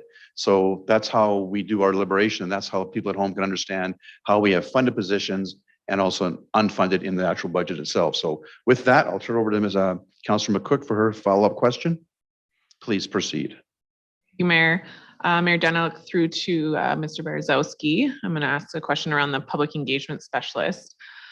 Perhaps you can give a little bit of background as to how often we do public engagements, and I'm going to piggyback off of Councillor Munkoff-Swain a little bit. Is this something we can contract depending on how often we do them, and are we going to look to increase the amount of public engagement if this position is funded? Thank you for the question through the mayor to Councillor McCook. I'll take this in a few parts here. Certainly, there is always an option to do consultation or public engagement on a contract basis, and typically you would see that attached to the project, the budget of the project. Part of the purpose of this position, this proposed position, though, would also be to help better coordinate public engagement throughout the organization, but to also not necessarily execute all the public engagement, to oversee it and provide that level of consistency that we'd like to see. We have made significant improvements in the past 2 years on the quality of public engagement. And we will continue to make incremental improvements over the next year too, if this position does not materialize, and that's perfectly fine. But the purpose is, again, not necessarily to always execute on it, but to provide that oversight and strategic advice, and to apply the council's public participation policy, the intent of that policy, as well as the manual that we have outlining public engagement. Now, in terms of would we be doing more public engagement, again, really that's going to depend on the initiatives and projects taking place over the course of the year. That's really what drives that. So I really couldn't answer that question at this point. And I hope that really addresses your questions. If there's anything more, I'd be happy to answer that. No, that does, it definitely clarifies it. Thank you so much. Thank you, Councillor. Seeing no further requests to speak, I think we've gone through, hang on, Sam, you want to make a little philosophical 27-second? I apologize. Okay. So I want to say two things here. First, we're looking, the number that sticks in the public mind, 3.66%, and everything we're trying to do is how do we get that number down, right? That just generally, right? And so I just want to point out a couple of things. One, the positions that are in here, it just seems a little bit backwards. If we were to think about defunding them to try to create a smaller tax base, smaller impact on the tax revenue to tax levy this year, when what these positions would be trying to do would be having a much greater impact to increase revenue into the city. So, just philosophically, adding positions to leverage the incredible advantage that we have right now with these two large innovation park and the 10 gig. I think, I fully support providing those resources, and I think long-term that's going to help. So that's kind of point one. Mm-hmm. Point two, and recognizing I was here on council last year, but last year we passed a 0% budget, right? And there were multiple positions in there that I'm sure administration would have brought forward last year, but we said, no, come together with a 0% budget. So this is the reality of what happens when you pass 0%, that, it gets these positions and these impacts, these operating impacts get pushed to the years down the road. And so that's generally why I'm not a fan. And yes, obviously I voted for 0%, unique year.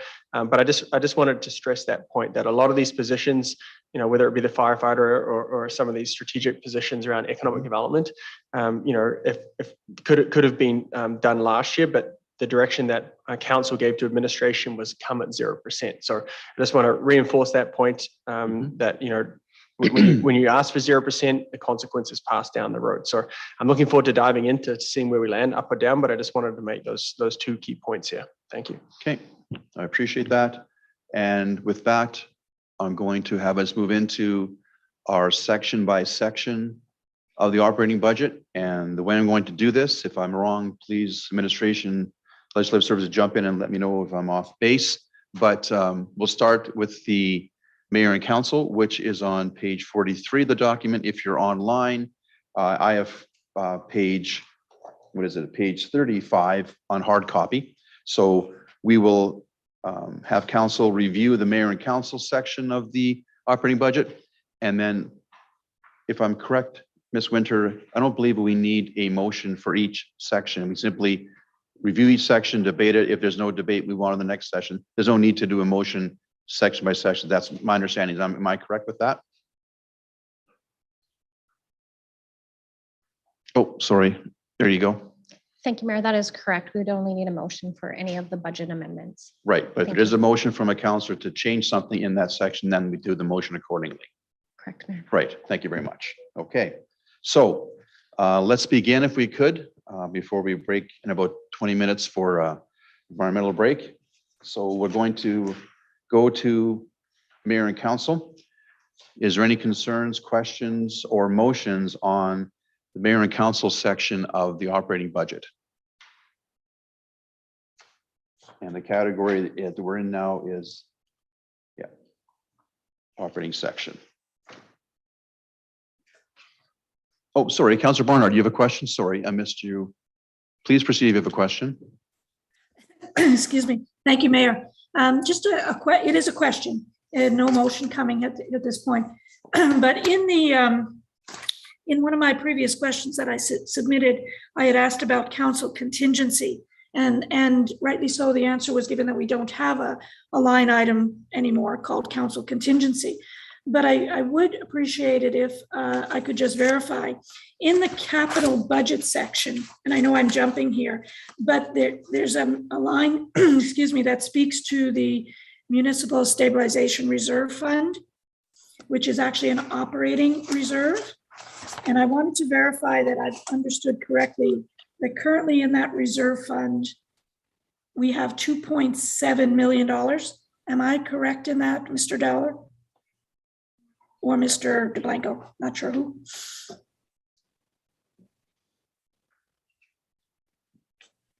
Mr. DeBlanco, please. Sorry, through the mayor to Councillor Barnhart. Yes, the projected opening balance for the financial stabilization is approximately 2.7 and change. And the projected close based on proposed transfers and draws from said reserve would bring the projected close to 2.6 million at the end of 2022. And if I could just, Mayor, my head is kind of going in the same direction as some of the other councillors. And in terms of using that reserve, I know that it's not a place to go. It's not meant to be used without careful thought. But we have some of our one-time only expenditures. And again, we were talking about some of them perhaps not coming out of reserve or coming out of reserve. I just want the new councillors to be aware of the amount of money that is in there, and that potentially administration could look at some use of those reserves if we find ourselves kind of up against it in terms of a one-time expenditure. So that's just my point at this point. Thank you. Okay, so is there any concern, further comments, debate, or motions on the Mayor and Council section of the operating budget? Seeing none, I'll move on to the next section, which is the CAO office. And let me just get my screen advanced in front of me here for a moment. Give me a second. So my understanding is that we're going to debate this now, this section, which includes the new position of the strategic coordinator, which is in part of this thing. So if there is a councillor wishes to debate, review, or make a motion on this particular section of the operating budget, now's the time to do so. Councillor McCoff-Swain, you have the floor. Thank you. And I think Ms. Winter was listening to the conversation. I've got a motion that I can hack up here. If you've got a better one for me, Ms. Winter, feel free to. But the draft motion that I have is that council direct administration to fund the strategic coordinator position as a 2-year term position funded by capital grants.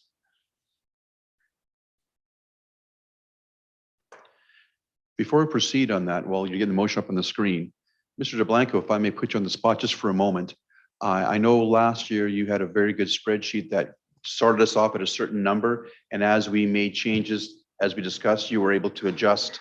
We could see the tax result position. You have that available for us this year as well?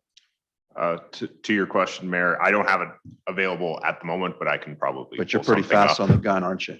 Just take last year's and just change the numbers, right? That's what I do. Okay, thank you.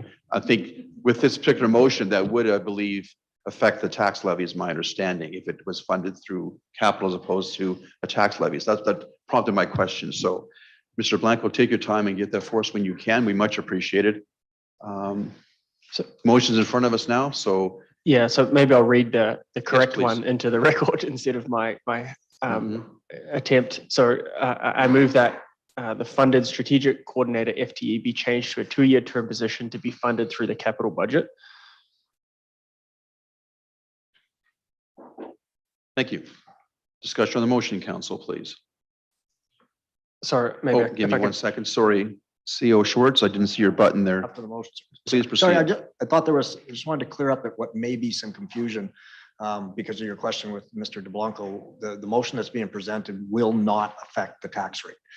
So you fund this through other grants, it will not affect the tax rate. So I just wanted to clarify that. So explain that. So that right now it's funded in the operating budget. That's correct. But what your motion has been made is to fund it out of the operation budget. So it does not affect the tax rate. The reason I'm clarifying that is because the mayor then asked Mr. DeBlanco for the running total. So if it's sitting at 3.66 right now and you approve this motion, it's still sitting at it's going to come down to 135. So yeah, right. So you just answered your own question. I just confused things even more. It's Sorry. going to lower the tax rate. It's not going to increase it. Okay. Mr. Schwartz, thank you for that contribution to our discussion today. It's 640. Sorry, I'm just used to, it's like page 7, negative is good. It just throws you off. I get that. So my bad math. And so let me speak to this, to the motion. I think there is huge value in making sure we get these 2 projects, these large projects landed in a couple of years. If administration sees the value in this long term, then they can argue for this position to come into an FTE.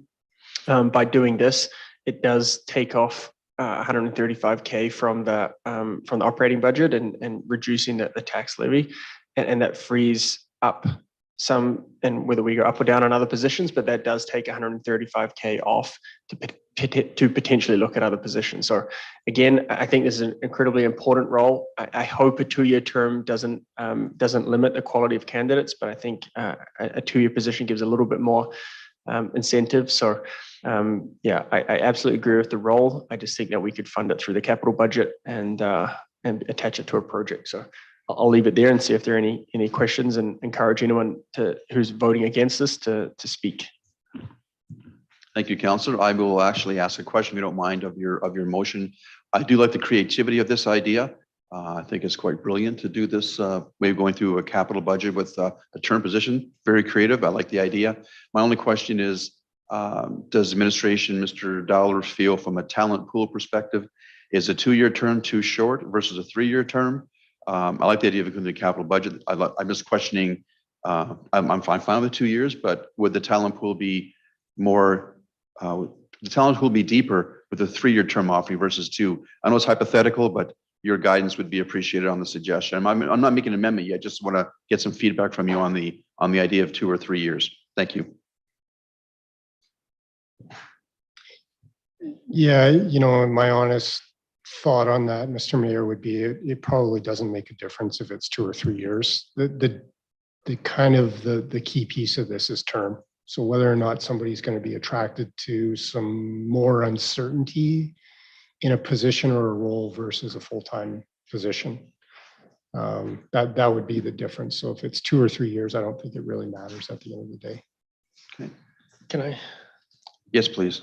So just to speak to that, I mean, I've dealt with term versus FTE in the past, and so I'd encourage, if this motion passes, I'd encourage administration to go through it as they're seeking out the candidate. If they're not able to get the candidate that they're looking for, to come back to council and just say, look, we're just not there yet.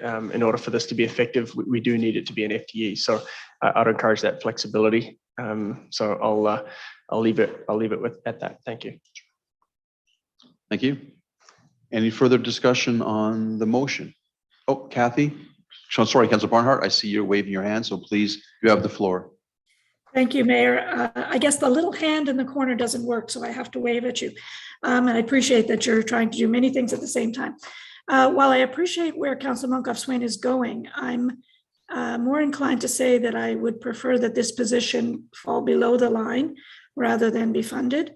And as I said earlier, I do think that the building the project management expertise within the departments is my preference.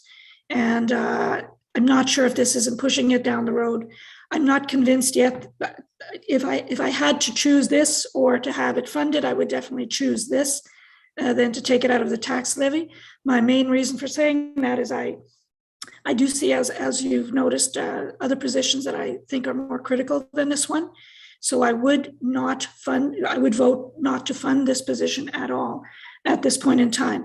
I appreciate down the road it may be needed, but I believe with the strength that we're increasing in the Economic Development Department, that we shouldn't necessarily fund this position. But I do have a question here, and that is to Mr. Dowler. What impact does taking another $133,000 approximately $1,000 out of the capital budget? Would that be funded out of the MSI grant? Is that where that would be coming from?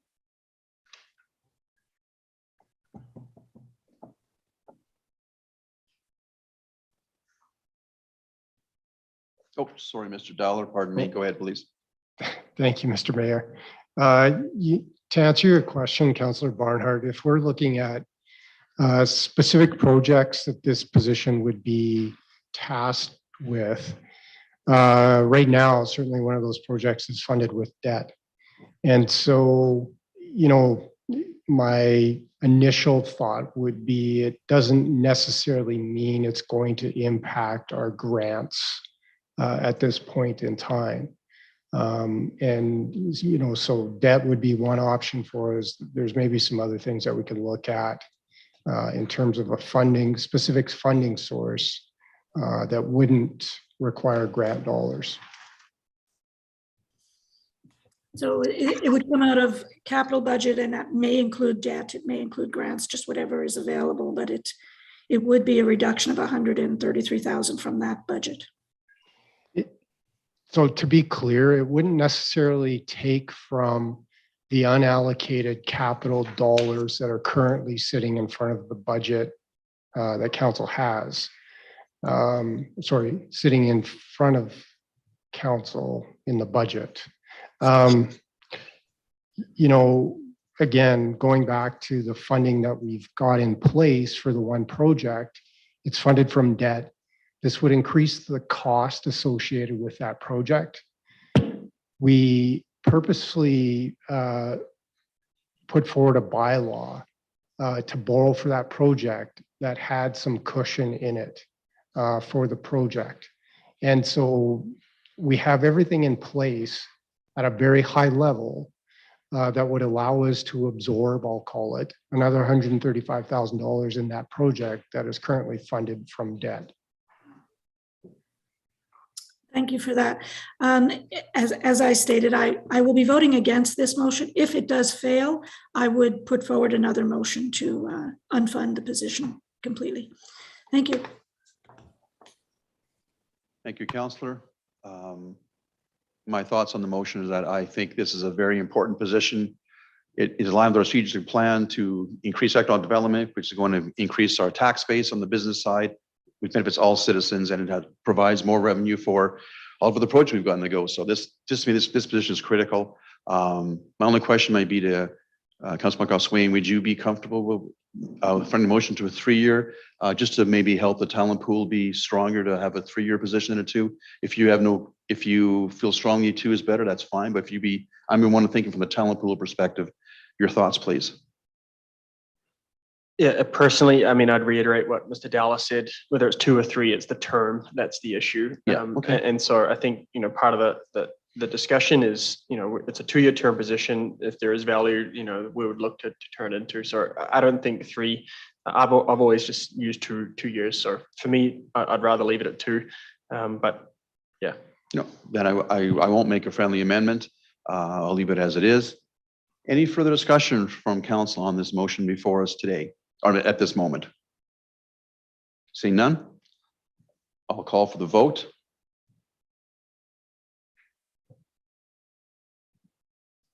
Councillor Barnhart, your vote, please. I'm opposed, Mayor. Okay. So I'm seeing, oh, I'm sorry, did I miss? There we are. So the vote carries 5-2. Motion is carried. Thank you.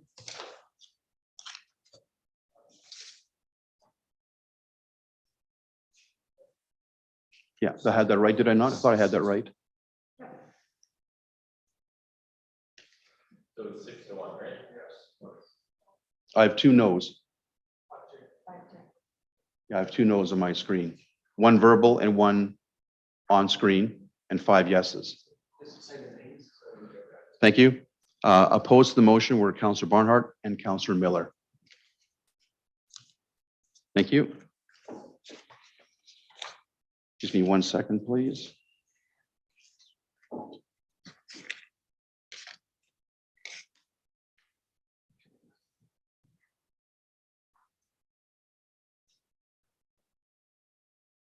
Thank you. Is there any further discussion on the CAO?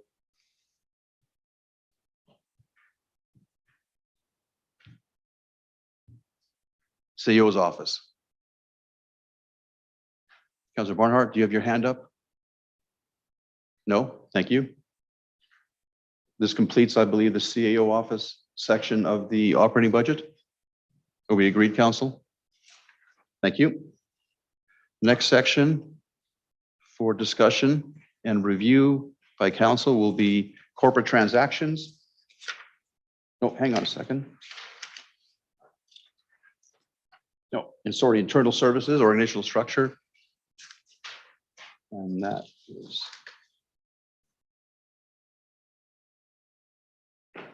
just, I'll take 1 second to clarify something here.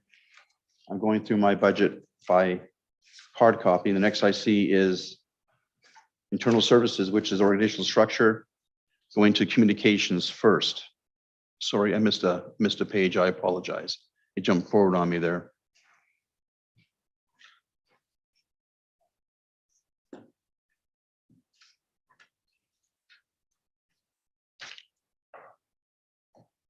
Actually, I'm just going to declare a recess for 1 moment while I confer with administration, make sure I'm going the right order here. Just a quick recess, pardon me, Council. Do I have this right? Courtesy up here.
And we'll cease with the live session and I'll reconvene in approximately 10 minutes. Thank you.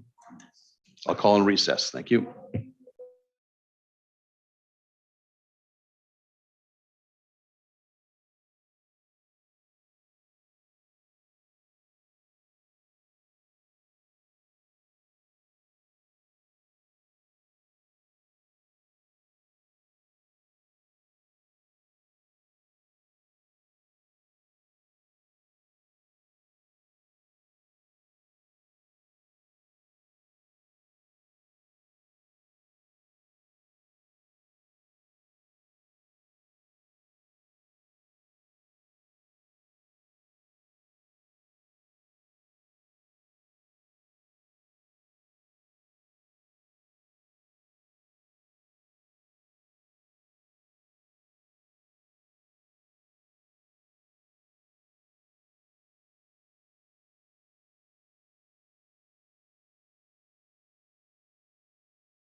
Yeah,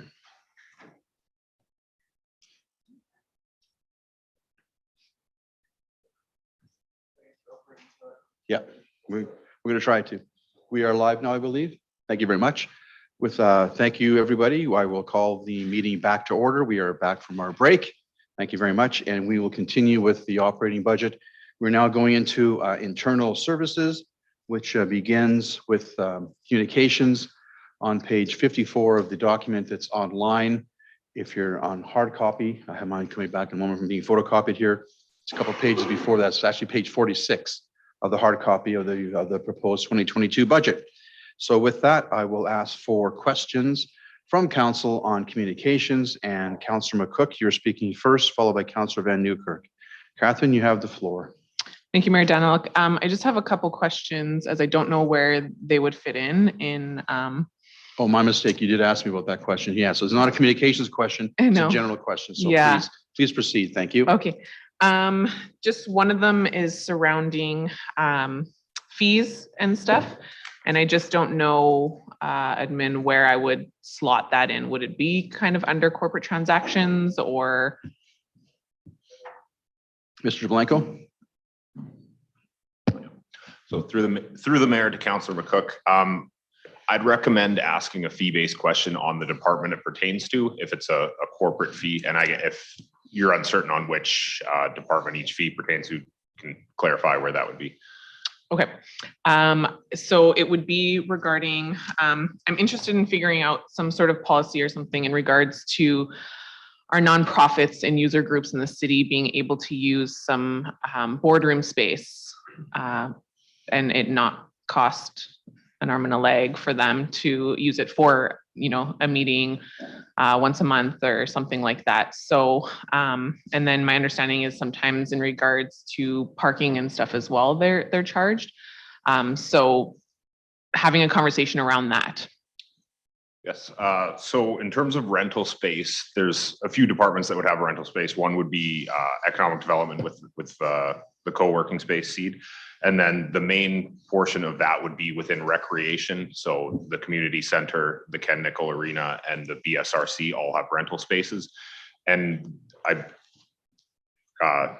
Sudo will correct me if I'm wrong, but I believe each of those have rates specified, lower rates for user groups that are not for profits, depending on, and then also separate rates depending on whether they're an adult user group or a youth user group. So those there are discounted rates that already exist for these not-for-profits. But in terms of asking questions pertaining to those, recreation would be the department to ask. Okay. And then I believe we do have fees and bylaws regarding fees coming up on our December 14th meeting. Would it be prudent to leave it to then? Through the mayor to Councillor McCook, depending on whether a proposed motion was coming forward and that would impact the revenue budget. So if there would be a reduction in revenue or increase in revenue, depending on a proposed motion, then it would be appropriate to bring it up as part of the budget. If it was just an inquiry or something that would be not material to the budget, it could be brought up at the December 14th meeting. Okay. Thank you. And then my next question, Mayor Daniluk, is Mayor Daniluk asked a question surrounding, you guys had it listed under corporate transactions. What was the cause of the decrease of grants of $278,500? And then the answer was, as part of the 2021 budget, council approved transfers from reserves to fund one-time grants for small business support, mental health grants, et cetera.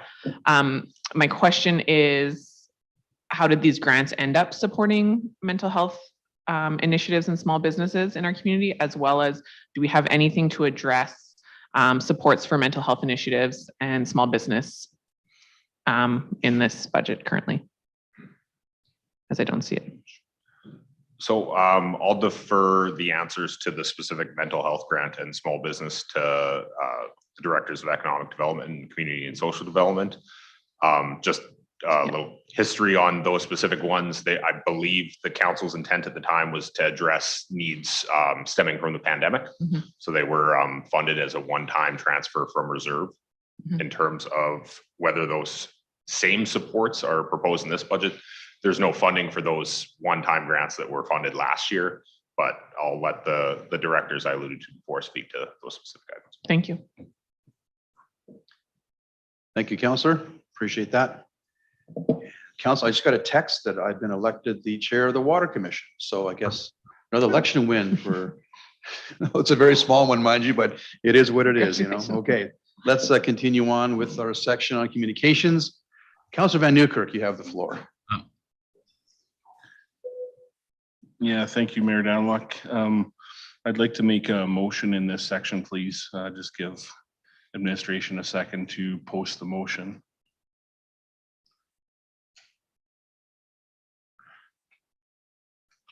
I would move that council direct administration to include public engagement specialist as funded in the 2022 budget. And just to speak to that for a moment. Yes, please. Yeah. Earlier I asked some clarifying questions on this role and asked about the separation or difference between this role and the other unfunded communications role. As I stated earlier, the most common feedback that I receive around communications and engagement surrounds timing, visibility, and accessibility of overall public engagement. What we've heard is this position will provide much needed resources for this very important civic responsibility. We need to gather feedback and we need to continue to improve here. So I'll keep it at that. And if anyone has any questions on that motion, I'd be happy to engage. Thank you. Thank you, Councillor. Council, any questions, comments on the motion in front of us? Councillor Tessier. Yeah, thanks, Councillor Van Nieuwkerk. Just I guess more a question for yourself and administration on that. I get more public engagement is good. What other steps can we take with a new employee other than, you know, streamlining stuff on social media, keep pushing it out on boards? Like, what more are we going to be able to do to get the residents' attention from this new position is kind of my question. Thank you. Councilman. Yeah, I think I'd let administration take the stab at that and then I would add any thoughts. Okay, that's what I thought. Thanks. Sorry. Administration. Through Mayor Danlock to Councillor Tessier. This is not actually, just to be clear, this is not intended to do the communications role, like providing the information. This is to collect information from residents, to collect feedback on city initiatives and projects. So it wouldn't be the posting social media, putting advertisements in the newspaper, to get to your question there. Okay, so, but we are doing that already, right? So something would be stepped up in that regard, correct? That's correct. This would be to build on the improvements that we've been making on the public engagement side of things. We currently do not have a dedicated resource within the organization to do this. It is done largely by my team, as well as some other personnel in the organizational side of desk.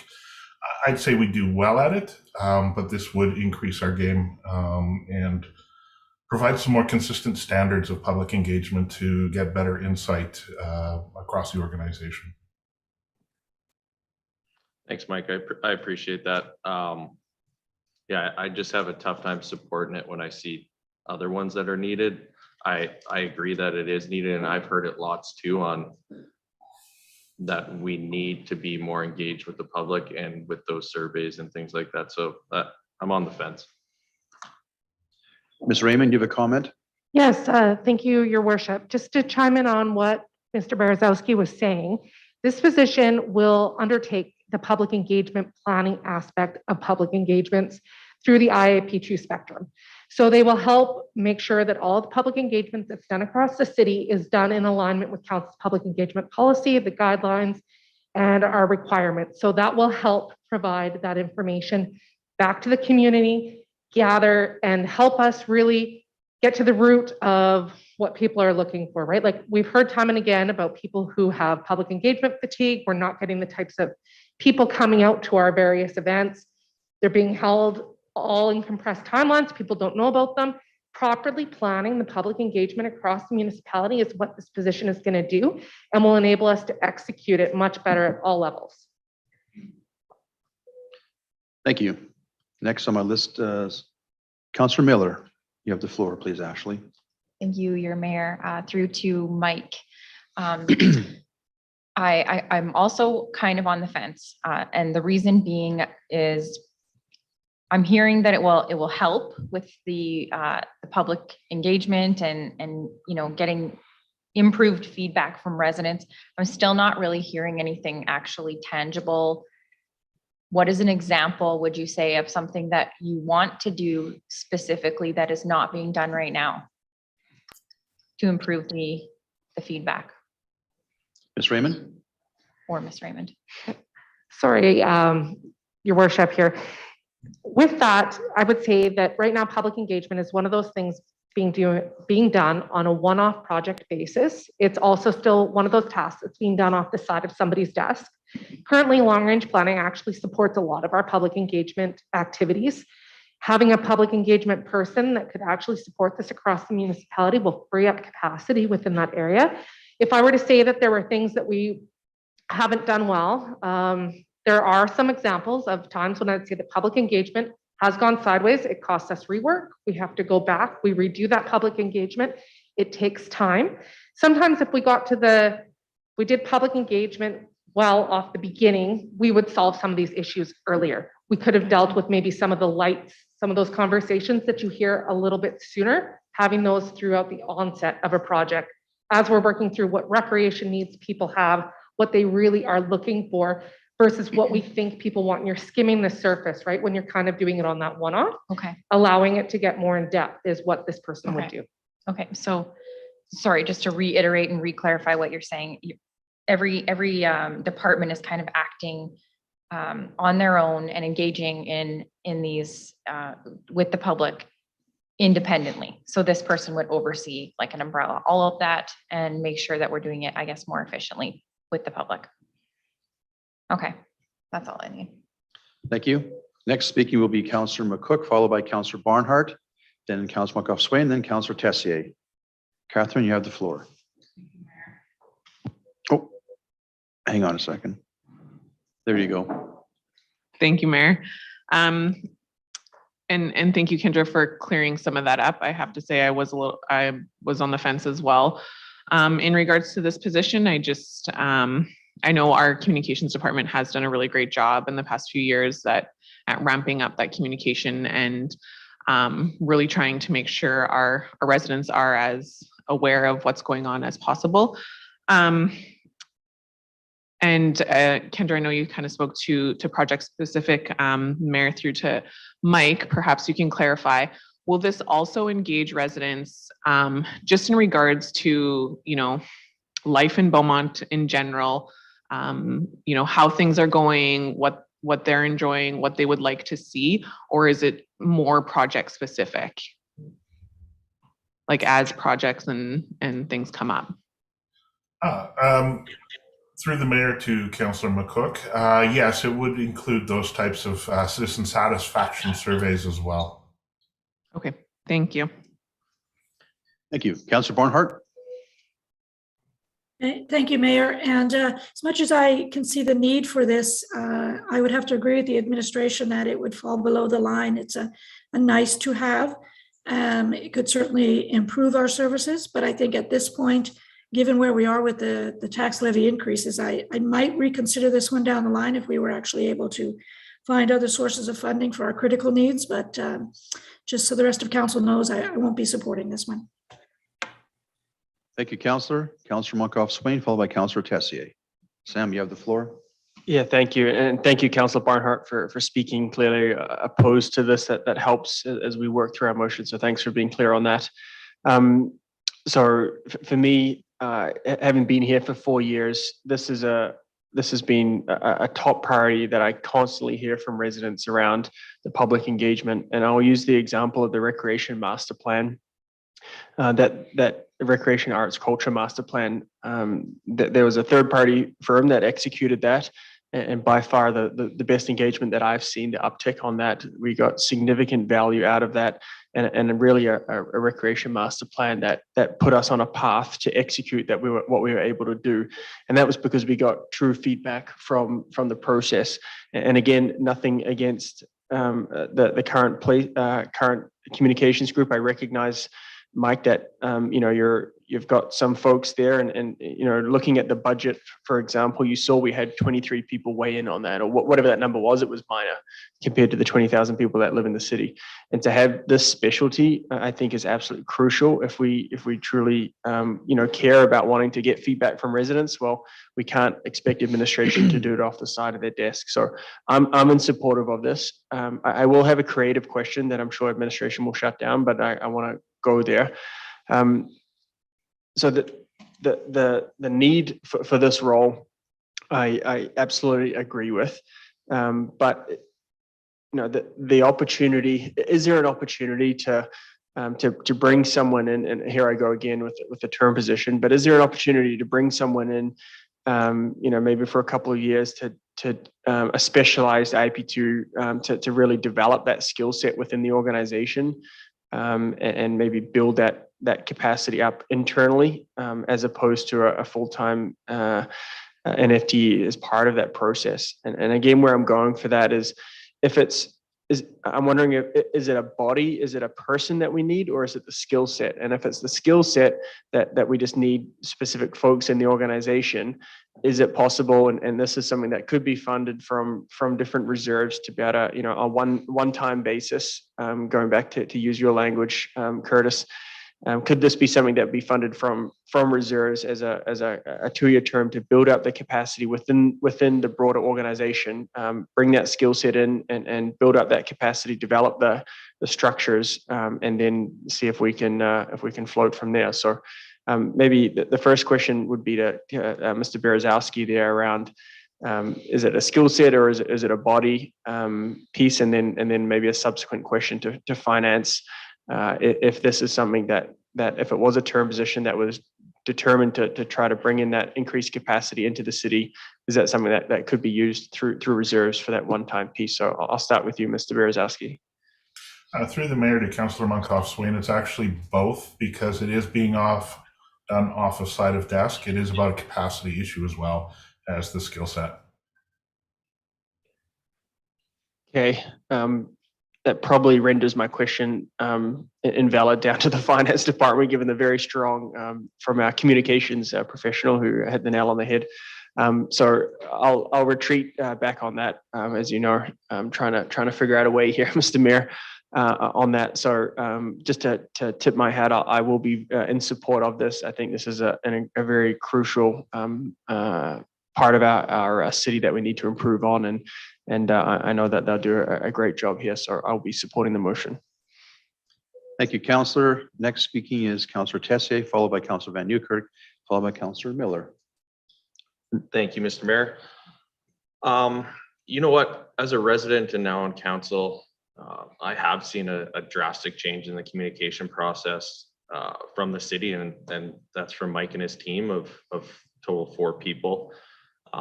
To me, that seems sufficient for a city of 21,000 people. I feel like if you want to be engaged, it's quite easy to find it. There's always posts being made on social media or signs around the city. I for sure have seen an increase in that engagement.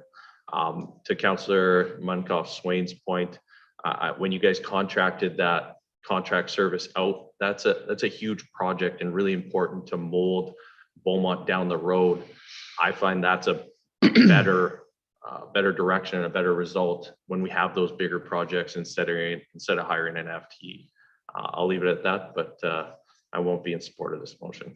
Thank you. Thank you, Councillor. Councillor Van Nieuwkerk, please. Yeah, I'll go last. No problem. Councillor Miller. Thank you, your mayor, and good, because I think mine is more relevant to what Councillor Tessier just said. I also feel just by, on the campaign trail that it was very clear that whoever wanted to be engaged was engaged, and the resources are there to find out. I know it's sometimes a little bit messy. There's Facebook and different outlets, the website that are available. But I think I think what sometimes gets confused is, is it really the majority that is unaware of what's going on, or is it just the loudest minority? So on the basis of that, I do think there are some things that are take precedence over something like this. And I think, Mike, just a shout out to you and your team. You do an excellent job already. And I think maybe this is something to look at down the line. But that being said, I will not be in support of this either. Councillor McCook. Thank you, Mayor Daniluk. I appreciate the conversation here. As Councillor Tessier said as well, I think those who want to be engaged right now have an opportunity to. Could we improve? Of course. There's always room for improvement, but in agreement with Councillor Barnhart, who said there are some more pressing issues, I believe, that should be looked at. I would agree with that. So I'm not sure I'm quite there for this position either. Thank you. Councillor Van Newkirk. Yeah, I'll just round it off. I guess what I'll say on the public engagement front is that further to Ms. Raymond's comments about redoing engagement, I've personally motioned in this chamber to have engagement redone because it wasn't done properly or effectively. We just got done having a delegation in front of council with concerns about engagement and public engagement. And I think this position would be as much about capacity and resources and boots on the ground as it is about willingness to engage. I think that there's, after sitting here for 4 years and having feedback after feedback, the residents that have come to me and to chambers the most concerned have come the most concerned around being engaged or not engaged, or not knowing when to engage in the process. During the campaign, we have groups of residents that approach candidates on different issues, I would say. And one of the common issues that gets engaged on is a resident that buys a home in an area and there is a big open piece of land. And inherently there's going to be something built there one day. And there's engagement that goes along with that project, and it goes alongside that. But sometimes that engagement happens in the past, and then things are grandfathered in, and then there are changes, and then we get and things go down the line. With more resources on a position like this, I would hope to see less of that. I would hope to see billboards up in the BSRC to advertise this event, which didn't happen. So this council, didn't resource enough communications to get billboards up in the BSRC ahead of this budget process. We couldn't do that. We didn't get there, right? So in closing, I believe that public engagement is our job, but we also are not, we're part-time counselors. So public engagement is our job. But public engagement, if we want to get true public engagement, we're elected to be the voice of the people. We can't reach and touch all the groups. So I'll conclude by saying, if this position were funded, I would believe that position would have the opportunity to go where the people go: BSRC, tournaments, farmers markets, user groups, and put a little bit of a trail around to gather the feedback that we need from the community, develop relationships, develop connections, so that when important issues come up, there are main contacts in the different organizations that this person knows they can rely upon in order to gain that feedback. So I think we've missed a real opportunity as counselors who are up here to collect feedback if we don't fund this position. So thank you. Thank you, Councillor. Any further I should probably make a comment myself. Would probably be appropriate to say something. Initially, I was thinking kind of 50-50 myself, but looking back at my last 4 years as a councillor and experiencing the communications department as it grown and continues to grow as we grow as a municipality, I'm favoring the motion to give us the resources we need to go into the future with proper communication to our citizens. So I'll be I plan to support the motion. So on that point, any further discussion from council before I call for the vote on this motion? Seeing none, I will ask you to please vote. Councillor Barnhart, I'm assuming you're voting no from your previous comment. Please confirm that. That's correct. I'm opposed to the motion. Thank you. 1, 2, 3. That's the, pardon me, 1, 2, 3. 4 noes and, oh, hang on. I see 4 noes and 3 yeses, so the motion is defeated. In opposition was Councillor Tessier, Barnhart, Miller, and McCook. Thank you all. Any further discussion on the communications part of the operating budget? No further discussion or motions on it? Thank you. We will continue on to the next category.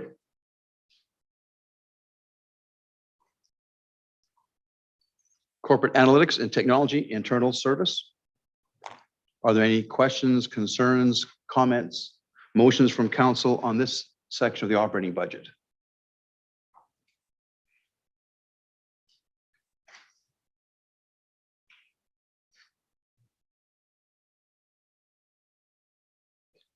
Oh, pardon me. Councillor McCook, thank you. You have the floor. Thank you, Mayor Daniluk.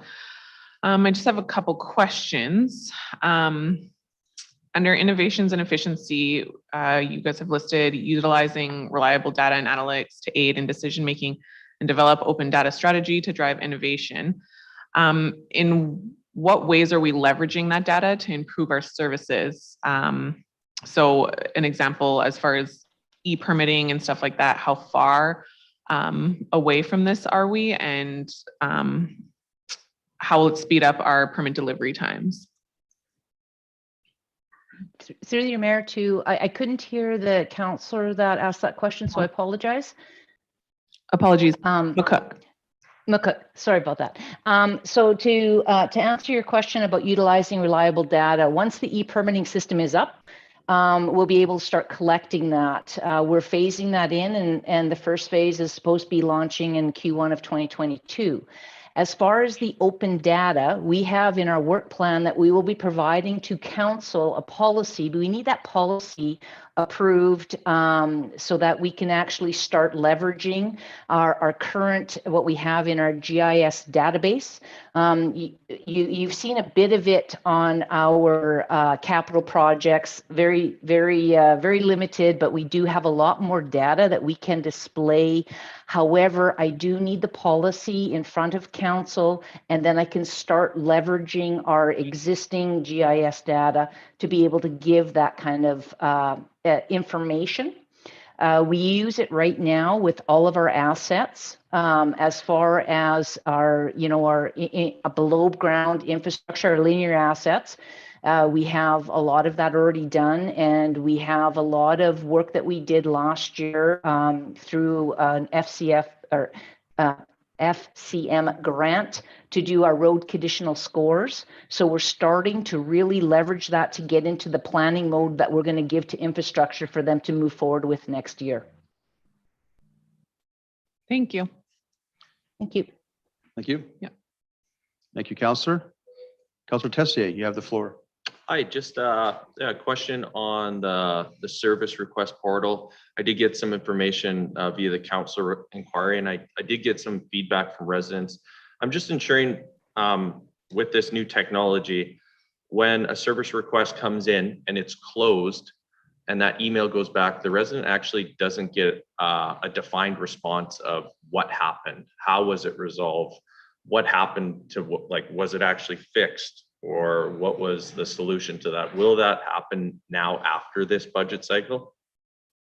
There's two modes that occur. Right now, the different departments that are currently looking at service requests, they have an internal resource that actually will go out and do the investigation. They determine whether or not it's within the general design standards or if other work has to be done. One of the comments that did come back was to provide more, as you were saying, a resolution of what actually occurred. We're looking at implementing that, but that won't be until the end of 2022, because there's work that we have to do from a programming standpoint to put that information into that email to be more specific. Understood. Thank you. Thank you, Councillor. Pardon me. Any further questions from council regarding corporate analytics and technology? I see no new personnel for this department, so no further discussion. We'll move on to the next category. Thank you. We'll move on. Next is finance. And is there any questions, concerns, motions from council on the finance section of the operating budget? Mr. Blanco, may I ask you a question? On page 7, at some point, not on page 7, pardon me. Yes. The phase-in of transit. We had a discussion earlier in your opening comments about possibly we had deferred from reserves last year. This year, we need to look at that same situation. Is that particular item in finance or is it somewhere else in the operating budget, please? I'm not too sure where to ask that question, so it may be appropriate now or may not, please. To your question, Mr. Mayor, the phase-in of transit would be in the infrastructure department. Thank you. I should have made a note of that. I appreciate that. So infrastructure. Thank you, sir. Are there no further questions? Mayor? Oh, sorry, Councilor Barnhart, for the question. Excuse me. Sorry. The question I have for Mr. DeBlanco, I would think, or perhaps Mr. Dowler, is I saw somewhere that we were again looking at the priority-based budgeting. Is that included in this year's budget as taking that on or completing that project? Or is that something that would require additional approval by council or funding? Mr. DeBlanco. Through the mayor to Councillor Barnhart. So yes, priority-based budgeting is a key initiative for the finance department in 2022. It is included in the budget and it does not require any additional funding. Appreciate that. Thank you very much. Thank you. Seeing no further questions, concerns, or motions from council on finance, we'll proceed to the next section of the operating budget, which is legal and legislative, which is on page 52, the hard copy, page 60 of your online budget document.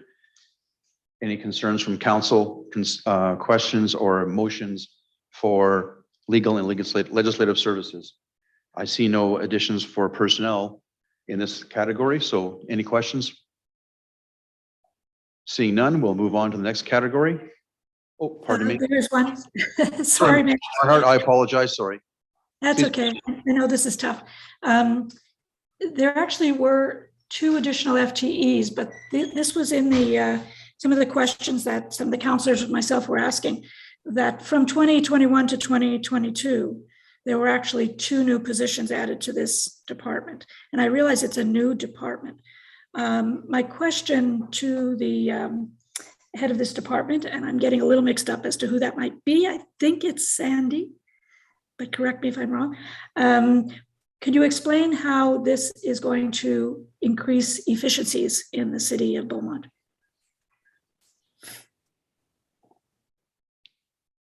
Thank you, Mayor Danlick. Through you to Councillor Barnhart. Thank you for the question.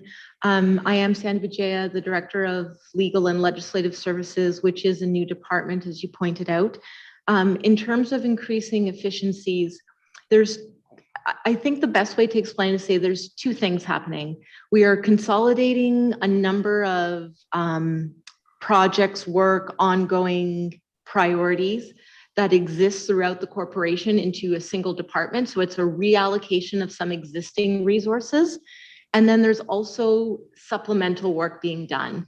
So in the budget document, the section for that department talks about some of the priorities, and they include things like a comprehensive review of our bylaws, identifying ones that are due for legal review, consolidating our legal request work, looking at our contracts, doing reviews of those, Increasing our support to council is another key priority. So that's something we've been doing. We enhanced our council orientation program this year and professional development for council.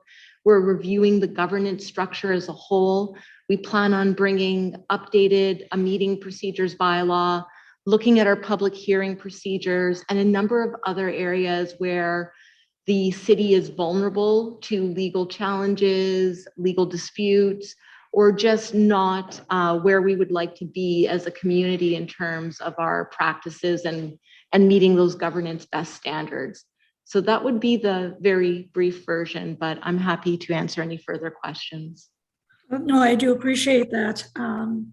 And I think this is a good place to raise this. The increase in the FTEs from one year to the next that occur in mid-year, this would be one of those, I assume, because these are not showing as new FTEs in the operating overview of the operating budget changes. So not sure if it's yourself that wants to speak to that or perhaps Mr. Dowler, but I think it would be helpful to council to know how many positions were added in last year's budget that actually are showing now as an increase to the budget. I'm probably not saying that correctly, but it was a bit of a surprise to go through all of these budgets and to see how many FTEs were added from one year to the next, but how only 6 showed up as changes. And I know the explanation was that they were created in mid-year, and I'm sure they were budgeted for. But it's easy to lose track of that from one year to the next. So I don't know how to improve that, but it did take a while to figure that all out. And perhaps it's just more information that council needs when we start the budget next time around. That's a comment, not a question. Thank you. No question. Okay. Thank you. Any further questions or concerns or comments on the legal and legislative services? Seeing none, we'll continue going through the operating budget. Next category is people services. Is there a member of council or council in general have any comments, concerns, or motions on this particular category? Councillor McCook, you have the floor. Thank you, Mayor Daniluk. I just wanted to clarify, Councillor Munkoff-Swain had asked a question regarding developing a diversity, equity, and inclusion framework. And this is anticipated to be completed in 2022. What are the next steps after this framework is completed? And are we doing anything in the meantime to address it, or just waiting? Thank you. Thank you. Mr. Dowler. Thank you very much for the question. I'll try my best to provide a bit of a response here. And if it doesn't hit the mark, just let me know and we can get you an expert to follow up. I think the next steps, quite honestly, are going to be some training within the organization itself. So starting there and bringing more of a focus on it with our own internal staff. And I think from there it grows out to policies. So reviewing our hiring practices as an example and looking at the policies associated with some of those practices, doing a review just to make sure that they do include some diversity and inclusion lenses to them as well. Thank you. Does that answer your question, Councillor? Yes, it does. Thank you. Thank you very much. Any further questions from council or motions on people services? Thank you. Seeing none, we will continue on. Next category, which is actually external services. And the first category in external services is community and social development. Are there any questions, concerns, or motions from council in this category? Councillor Munkoff-Swain, you have the floor. Yeah, thank you. And I don't know if Councillor Barnhart, if you were going to move the cultural inclusion coordinator, I don't know if you had your hand up for that. Were you looking to do that? Definitely do that if you would like me to. I've got the motion here. I just didn't want to jump. I know you spoke to it first, so I just wanted to make sure that it doesn't matter who moves it, but I just wanted to make sure you had an opportunity to. I appreciate that. Are we at that point now? My sound keeps going in and out, so I apologize. I couldn't hear some of the things that were said, but I would move that we would include in the 2022 budget I just have to go back to the page to get the actual title of that position. Sorry about that. I think maybe Councillor Barnhart, Ms. Bourget or Ms. Winter have a draft motion that could be put up that you can just read off there. Thank you very much. Thank you. That the unfunded cultural inclusion coordinator be added as a funded position in the 2022 operating budget. Thank you, Councillor Monkoff-Swain, for the help. And I would like to speak to it. Again, this is something that I think we have spoken to several terms as needing to improve and increase our ability to not only welcome newcomers to our community, but also to increase the awareness of existing residents, staff, et cetera. And I believe this position is also going to be looking more to the external, not the internal, which I believe Ms. Williston is shaking her head. So I think I've got that. I can see you. This is one person I can see on the screen now. So I would concur with Councillor Monkoff-Swain that this is a position that we do need. It is of an urgent nature in my mind. And I would appreciate hearing any other thoughts of other councillors. Thank you, Councillor. We'll have Councillor McCook speak, then followed by Councillor Monkoff-Swain. Catherine, you have the floor. Thank you, Mayor Daniluk. Yeah, I would echo a lot of what Councillor Barnhart said. A lot of when I ran, I saw some gaps in our diversity and inclusion and how we could come together more as a community. And we're seeing our community become more and more diverse. So I think it's really important that we look to become more inclusive. So when I saw this position come up on the budget, I thought it was really important that we look to fund it. And I'm definitely in support of this position. Thank you. Thank you, Councillor. Councillor Monkoff-Swain, followed by Councillor Miller. Sam, you have the floor. Thank you, and I won't repeat too much of what I said, but what I will share is, clearly in support of this for all the reasons that have been mentioned. But what I will say is that yes, this is one position, but I think this will have significant impacts to the broader organization. Working with our community events committee, we have multiple events. We have a list that goes there, but there are many cultural events that go unmissed. That go unmissed, you know what I mean, throughout the calendar year. And that's, we need someone in the organization to push us to get through that. Obviously I spend a lot of time speaking about, Indigenous reconciliation, but there are a lot of other racialized groups in the community who don't see themselves in the city. And, again, heard that throughout the campaign trail. And really think that this person is going to add great value to develop that strategy, but then more importantly, implement it and, create the relationships internally with the community, but also heading outside, talking to Treaty 6, talking to Region 4 and other community groups and bring in these opportunities in to grow it. So I'm all in for this. Thank you again, Councillor Barnhart, for speaking passionately about this, and for Ms. Williston for pushing the organization on this. I'm excited, and hopefully we get this above the line. Thank you. Councillor Miller, Ashley, you have the floor. Thank you, Your Mayor. And I just to echo what Councillor McCook and Monkoff-Swain are saying, I'm excited about this position because I think we want to get there as a community, but this will only guide us as council as well on how to incorporate. I think when we talk about that position and just the different or the big scale of person that's going to be. I'm not really sure how to put it into words, but I'm excited to work with that person, and I think it'll be extremely beneficial for Beaumont. So that's all. It was just a comment. Thank you. I have a couple of questions, if I may, to administration. This is an innovative type of position for Beaumont. Do we have any idea other municipalities around our province who have a similar type of position in their municipality, and does it have a similar role, if we're aware of anything that's out there besides what's in front of us at this moment? Can anybody offer some observations on that possibly? Your Worship, yes, there are. So Devon has a position specifically that focuses on the Indigenous piece. The City of St. Albert has a very similar position to this one that we're proposing. Strathcona County has a position such as this.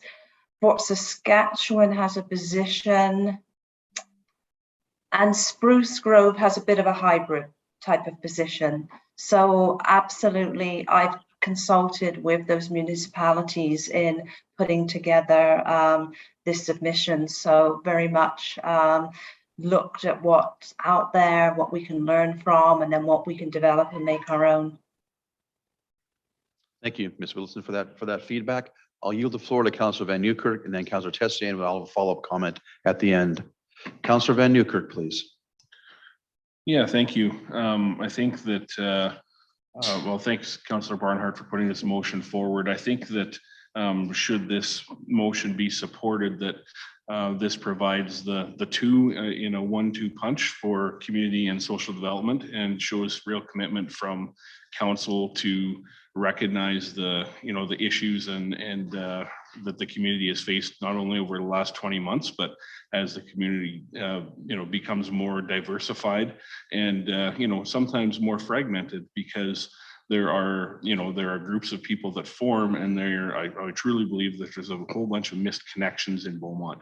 So for me, what I'll say is the success of this position, in my view, is as much going to be measured by the ability to coordinate and develop plans as it is by the ability of this position to seek out, create, find, and build successful connections within the community, but also between this community and perhaps some of the other positions that Ms. Williston just put forward. So, I think this will be a pretty critical role to staff, and it's going to not, the pool of qualified candidates for something like this, I think, is probably not as big as you'd hope. All the best in trying to find this position and fill the position. Take your time, find the right person, find a good fit. Thank you. Should it be supported? Thank you. Thank you, Councillor. Councillor Tessier, you have the floor. Go ahead, Thank you, Mayor. Yeah, great position. Really excited to see this. We absolutely need this in our city. It was talked about lots during the campaign, obviously. I'm excited to see if it goes through what's to come for Beaumont in a couple of years, the results from this position.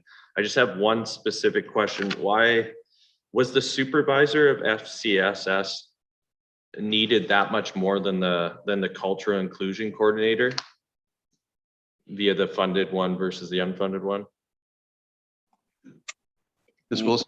Your worship, through to Councillor Tessier.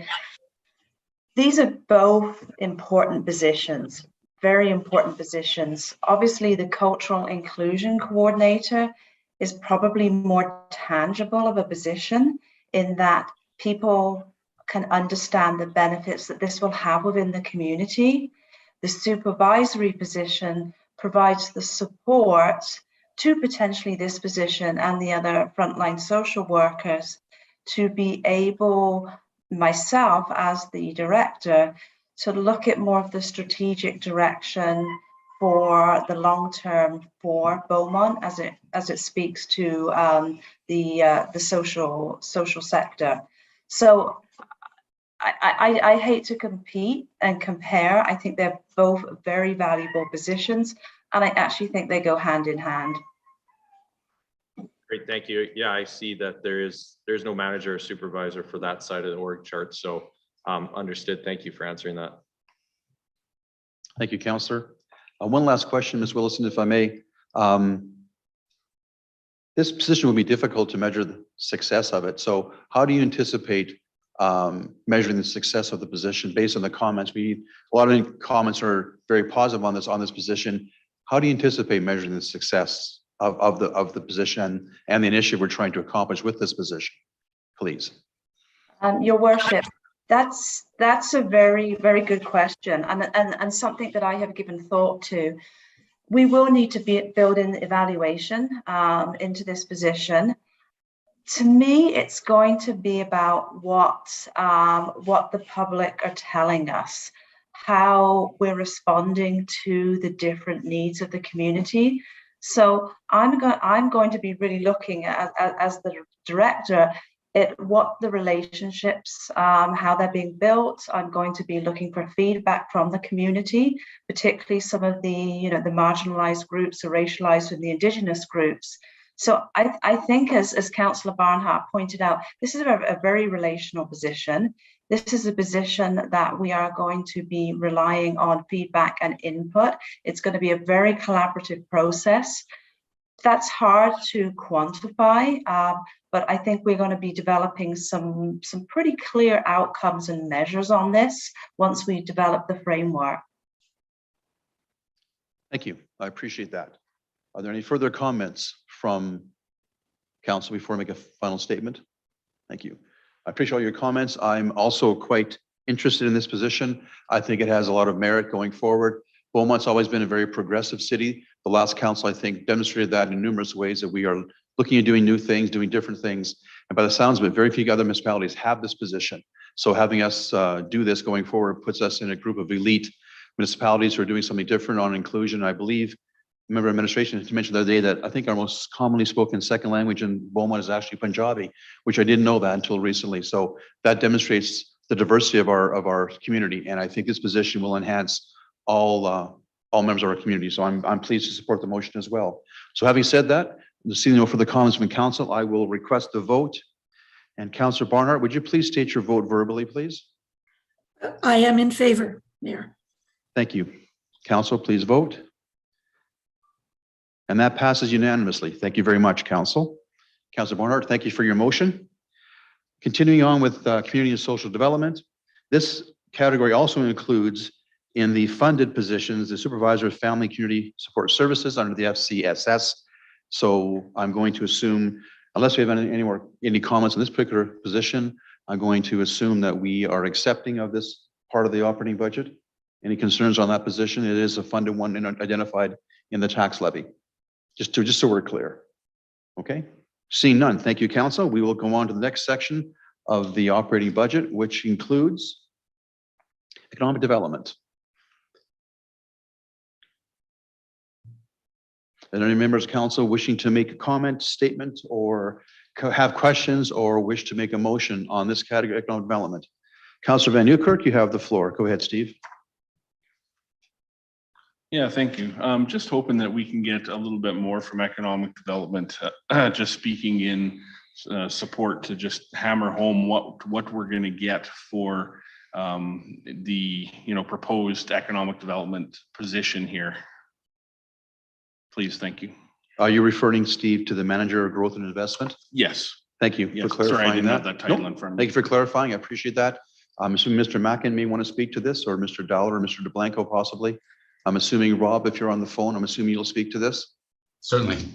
Thank you. So through your worship to Councillor Van Nieuwkerk, this position is going to be able to put the focused effort in getting the investment on the ground. And the reason I'm saying this is the complexity of some of these inquiries we're getting and some of these deals that are being proposed is much greater than I think is traditionally been seen in Beaumont and in the region even. And it's also becoming very competitive. The foreign direct investment market globally is increasing significantly as we come out of COVID. And so we want to make sure that we are prepared to actually action and take advantage of that. We are seen as an ideally located site within Alberta, within the region. But more importantly, we've got to think bigger and globally. A number of Edmonton Global folks, I believe you may have been aware, were recently overseas. And the interest that was expressed to them, it was higher than they've seen in the past. Now, the thing is we need to be able to, on our side in Beaumont, be able to work with those potential parties and find the right solution, the right opportunity in Beaumont to make it happen. And this position is actually going to be dedicated to that and be more and not be pulled in 16 other directions, where quite often when we were a smaller city and probably not the same attention to our non-residential tax base and growth, it was possible. But now we need to make sure that we give this the time it needs to make it happen, and also to be competitive within the market. Thank you, Mr. Mackin. Yeah, Councillor Van Nieuwkerk, are you set up? No, thanks for the clarification. Yep. You're good? Thank you very much. Councillor Monkoff Swain, Sam, you have the floor. Yeah, to be honest, I was assuming that he was going to make a motion. So if no one's putting a motion up there and where acceptance is good, I don't need to waste anyone's time. But if people are going to put a motion forward, then so I'll wait in case people go that way. So I'll leave it there. Okay. So I'm assuming then we're going to, okay, having seen no further discussion, no further motions or concerns, I'll assume this category is accepted and this position is accepted as part of that category. We agree, council? Oh, pardon me. Councillor Miller, Sorry, actually you have the floor. After you were finishing that this is accepted, I actually I kind of missed an opportunity in the last category in community and social development. I just was wondering if we could go back to a question I had. Yes, we on can. that, if I'll be that's happy to okay. accommodate that for you once we're done this Sure. section. Okay. No problem. Thank you very much. Okay, council, just to make sure we're clear, we're ready to proceed to the next category, and we'll go back one to accommodate Councillor Miller's request. Thank you. So we're considering economic development approved as in the budget. Thank you very much. Councillor Miller, I'll give you the floor again, please, to ask your question on the previous category, please. Okay. Thank you, You're welcome. Your Mayor. My question was around the, and I asked these questions previously that we submitted around the 0% cost recovery of childcare. So I'm still a little bit foggy on what that actually means and where we're at currently for that initiative or that plan that was made by the last council directing administration to develop a business model to achieve that. So if I could just get maybe some feedback on where we're at, what is the current timeline, and when will that be at the 0% cost recovery? Also feeding off of that, does 0% cost recovery technically mean, actually, we'll just leave it at my first thoughts. I know what you meant. Mr. Blanco, are you gonna put your hand up on that one? All right, thanks. Through the mayor to Councillor Miller, I'll just clarify. I just want to ensure that we're discussing the same thing.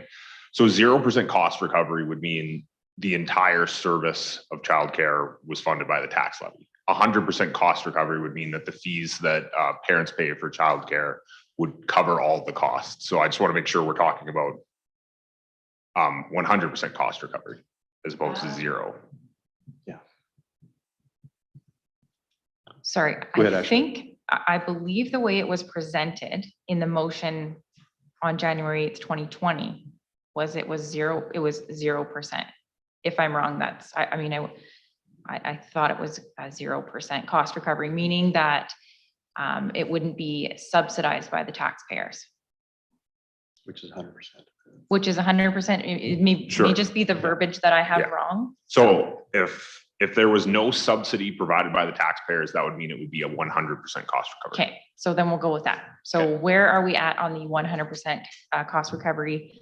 Where are we sitting at right now? And what is the plan? How are we getting there? So I can speak directly to what the cost recovery is in this proposed budget. It is currently at 92% for the childcare services area. And then I'll let the director speak to the plan. Sure, maybe, and how we got to that 92% already. Your worship, through to, I'm sorry, is it Councillor Miller? That's right. Sorry, I missed that piece. Mr. De Blanco is correct. We were actually at a 92% cost recovery. That in part was due to additional grants that we received from the provincial government because of COVID. COVID has been a real roller coaster on childcare, just in general across the province. So our sizes have been limited.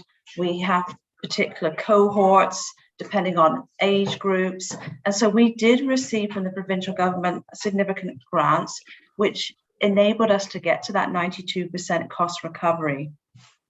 We're in an interesting position right now because not only are we dealing with COVID, but we are dealing with the recently announced $10 a day childcare.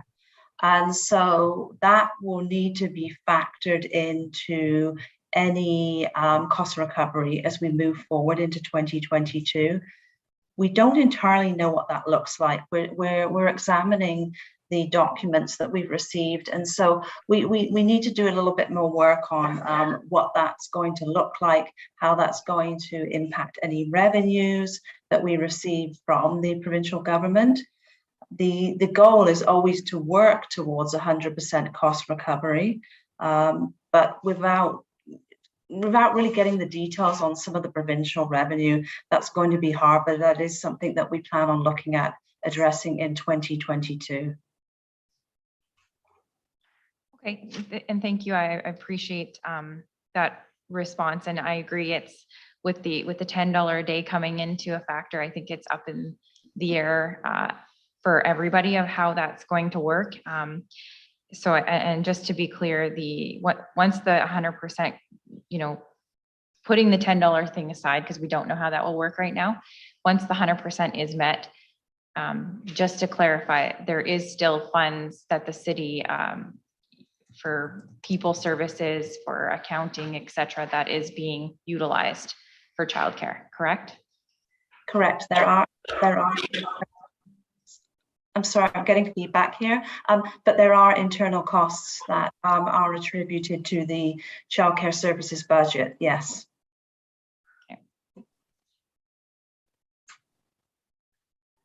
CEO Schwartz, you Yeah, want to I add was a just going to comment? add, unless you have another question. No, go ahead. I'm just going to add, as Director Williston said, there's a number of moving parts on this one, and the $10 a day one is the least, is just another one of those. COVID was another. But if you look at our early learning childcare, it does come with a government subsidy for the wages. We probably got three ways to, there are three ways to lower the costs. And one is to increase capacity, which Kim and her folks are looking at. The other is to reduce wages, which we've been doing through attrition. We have some folks, very senior folks that are paid at a different rate than we have junior people coming in. So as they move out, it lowers our costs. And the other is to increase fees. So that's basically the only three things we can do. That said, back when that motion was made in 2020, there was a gap in, and Kim will know this probably, I can't remember what the number was. The notion was, how do we provide enough daycare, enough early learning childcare spots in our city? Because if you recall, that's why the city got into that business, was to increase the spots. And the gap was narrowing considerably, right? Kim, do you remember that number? Like it was, so while we've been looking at ways to lower our costs, the private sector has been increasing the spots. So that's another moving part. I don't know if Kim knows that number, or how close we are to it. And I don't have that exact number, but I do know that there have, as recently as 2021, been additional childcare providers that have opened in Beaumont. And so there are more that are also looking at Beaumont, because the need is very high in Beaumont for childcare. We're a young community, a lot of young children in the community. Having said that, we do still carry a wait list.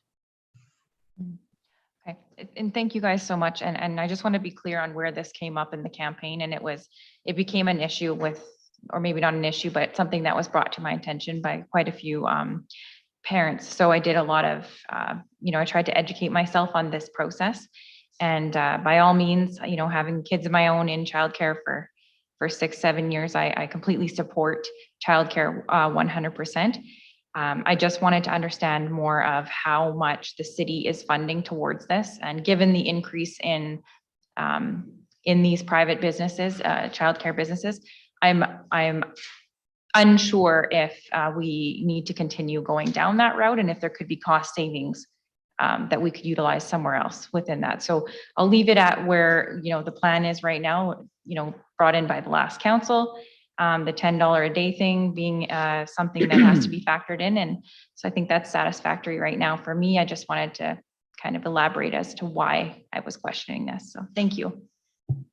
Thank you, Councillor. And just having served in the previous council that made that decision back in January 2020, the idea was to have the business plan, give it a few years to see if it's going to work. And based on going from roughly 85% to 92, would suggest that the business plan is achieving objectives we had set out for it. I think it was Councillor Van Nieuwkerk's motion on the business plan itself. And so I think it's 2 years into it, and it seems to be working well. it's working to the right objective. So I think we're good for this year on that one. I do appreciate you raising the issue for clarity purposes. Thank you very much. Are you comfortable with that discussion? No more further questions on this section, Ashley? No further questions? Okay. Thank you. Appreciate that. So we will progress with our continue on with the operating budget. We have dealt with economic development, and I'll skip ahead into my agenda here. We are now into infrastructure. Is there any council comments, concerns, motions on infrastructure? I'll start with Councillor Monkoff-Swayne. You have the floor, Sam. Yeah, I'll regrettably make this motion that the funded engineering assistant position be deleted from the 2022 proposed budget. Thank you, Sam. I see it on the screen now. And I'll just briefly speak to it. Yes, please. You know, I asked the questions earlier on. This is like, I see the value in this particular position. I just think we're in an unfortunate year with the RCMP costs a significant chunk there, and the desire for council and the public to try to get that 3.66 number down. When I personally looked at this, at all the operating costs, this was one for me that, you know, we could potentially defer to next year. So apologies, Aaron, on that one, but I'll put that motion forward there and see where it goes. Thank you.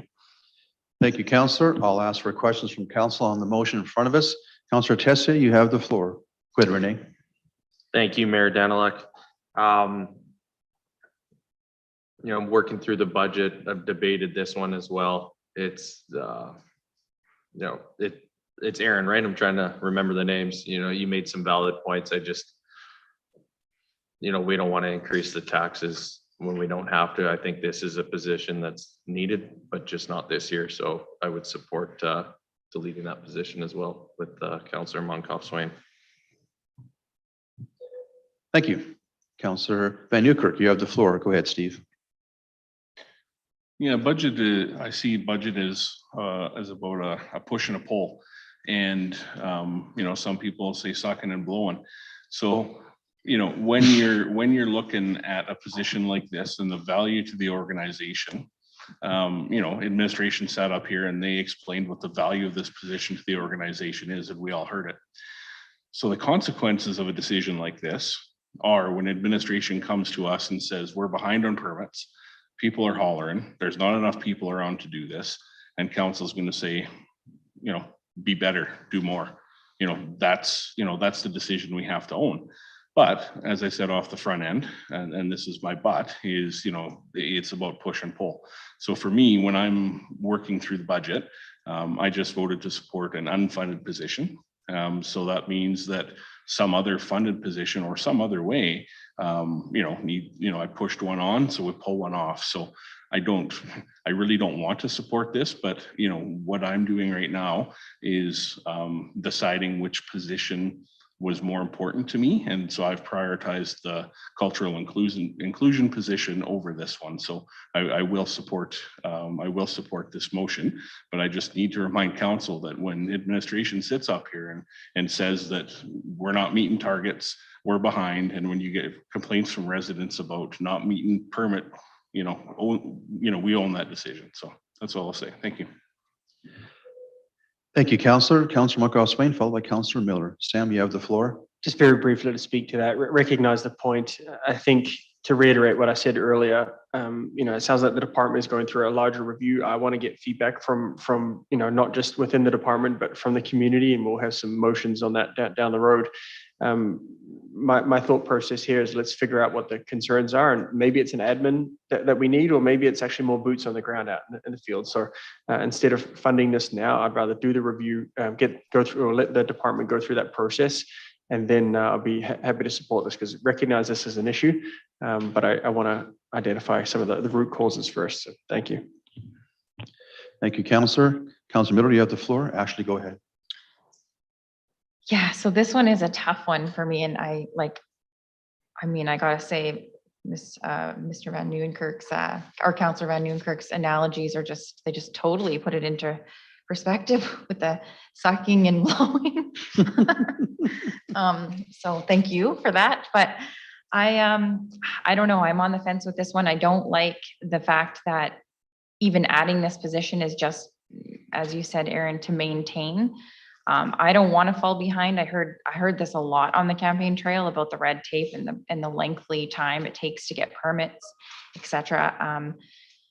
So at this point, I'm on the fence. Thank you, Councillor. Appreciate that. I'm just replying to Shalane. Thank you. Councillor Barnhart, you have a question on this topic, please proceed. Yes, I do. I definitely feel that it's something that we wouldn't be asked to fund if there wasn't a need for it. But given all of what's been said, I totally agree this doesn't come to the top of my list. It falls below the line. That being said, would it be possible to have a second look at this in the spring? And perhaps we could have some data accompanying that to show the need for it and maybe make the case a little bit stronger. I know that doesn't necessarily save us money. It may cost us more money down the road, but at this point, I would be voting to support this motion, but I would like to see it come back for the reasons that have already been stated. Thank you, Councillor. Before I go to Councillor McCook, one quick question. Mr. DeBlanco, Mr. Dowler, based on Councillor Barnhart's comments of bringing you back in the spring, I think Councillor McCook-Swain said that also. Is there a way to do that if we were to vote no today and the review happened in the department and the need was arisen? Could it be added at a later time? Just so we're clear on procedure, how it may affect the budget or how it may not affect the budget. Mr. Dowler, if you could comment, please. So I'll maybe start with the finance answer, and that's, yeah, it can be reconsidered. And I'm assuming that the reconsideration would also be under the assumption that there's additional dollars at that point in time through kind of the true up on our assessment growth. Now, this is where I'll look to Ms. Budget to help me out here. I think from a legislative perspective, if council votes on a motion and defeats it, there's a time requirement. You can't reconsider that motion. And I think there's some technicalities on how you could do that, but with for a year at least, and I'll let Sandy kind of tell you the real story. Thank you, Ms. Budget. Thank you. So Mr. Dowler is quite correct. There are some rules around reintroducing a motion that was defeated. There are circumstances under which that could be done. If there's new information and someone who voted on the prevailing side brings it back, that's an opportunity to bring it back. We could, if council is willing, I'm just trying to think if there's a way of postponing this, but I guess we need to make a decision on the budget before us. I won't put you on the spot, but I'm going to. Would you think that in light of the comments made by the previous councillors, that a review of the department and the review is suggesting this position would be warranted, would that be considered new information that you could introduce the motion again, do you think? Would that qualify based on your expert opinion? It could, but it would be someone who voted on the prevailing side that would need to bring that forward. So we could always, if this passes and one of the councillors who votes on the prevailing side believes there's new information, they could bring that forward. Thank you. I think Mr. Dowler's hand is up again. If I may, Mr. Dowler, please. Yeah, thank you, Mr. Mayor, and sorry to kind of jump in here, but I'm wondering if council's amenable to it. Just hearing the conversation and where I think council may be going with this. If we withdraw this motion and gives administration some time to come back and in the spring budget provide a different alternative to what this could be. And just sort of thinking through this now, it's not really probably helping what Councillor Monkoff-Swain is trying to achieve with the lower rate. So the only other suggestion I could make is a broader motion that directs administration to reduce the overall budget by a similar amount with the details on how to achieve that to be brought back at a future meeting. Okay, so having said that, if this motion were to be withdrawn, then the position is still on the budget. So I'm just curious how we would do that. I like what you're thinking. Give us the option for the motion maker to consider. But if I may ask Ms. Winter to jump in on that, if I could, thank you. Ms. Winter? Thank you, Mayor. I just would like to put something on the floor for council's consideration. We could change the motion if Councillor Monkoff-Swain was willing to, that the funded engineering assistant position be postponed for the 2022 proposed budget and brought back to the spring planning budget session. I just wanted to put that out there for council's consideration. Okay, perhaps we could let Councilor McCook-Swain mull that over for a moment or two. Councilor McCook had her hand up before I asked the question, Mr. Dowler. So I'll ask Ms. McCook to ask her question first, then we'll come back to the motion maker, Councilor McCook-Swain. So Catherine, you have the floor. Thank you, Mayor Dana. No question, just to kind of echo some of the sentiments. Aaron, I appreciate the fact that this was brought forward because we do often hear about the timelines and how long it takes for things. And as Councillor Miller said, it's tough to see this because if this is just kind of matching where we're at and not really helping with some of the growth, then that's difficult. However, with Councillor Monkoff-Swain's point in if we're reviewing infrastructure as a whole and seeing kind of where we can make the biggest impact, I think it would be prudent to be able to kind of really dig into that and look at that and see what positions might be best. So that is kind of where my thoughts are as well. So if we could, and I do appreciate the effort to relook at this at the spring budget, because I think that, you know, and especially around that time, things really start to ramp up with permits and stuff coming in, I think. So I think that would be good if we could somehow amend it, if Councillor Monkoff-Swain is okay with that. Thank you. Before I go to Councillor Monkoff-Swain, if I may, Aaron, I forgot the last name. Sorry, I'll have to call you Aaron. I apologize. What is your anticipated time frame for the infrastructure review? Will it be completed by the spring budget review possibility? Is this an option we can consider? Or is that, from your perspective, will the review be done by that time to give us a chance to consider what's been discussed a moment ago? If you don't mind, please. No problem. Thank you. So we're getting close to being done with the review already. I believe that the review would give the same recommendation that the administrative assistant would be required. However, we are still rolling out the org structure and putting that together. But yes, it would be very clearly sorted out by spring, for the spring. So I mean, we would be able to bring back an argument then. That shouldn't be a problem. Okay. Thank you very much. Thank you. That was my answer I'm looking for. Thank you. Councilor McCoff-Swain, you have the floor, please. Yeah, thank you. And I think the challenging part of this is that the engineering assistant position is getting rolled up into a broader discussion. And you know, my concern here is not around the engineering assistant. My concern is around the bigger process. Aaron talked about, you know, the department review. The notice of motion I'm going to bring is so that's an internal piece. You know, what I am interested in hearing from is the public, the businesses, the home builders, who they're the ones who reach out to us and say, these is where the challenges are. We hear those all the time. And so that's not new it's not, you know, it's not just for Beaumont. Recognize that these challenges are around the region. So that notice of motion is going to be coming to, you know, to talk through that process and make sure we get that feedback from the external parties who have an impact on this.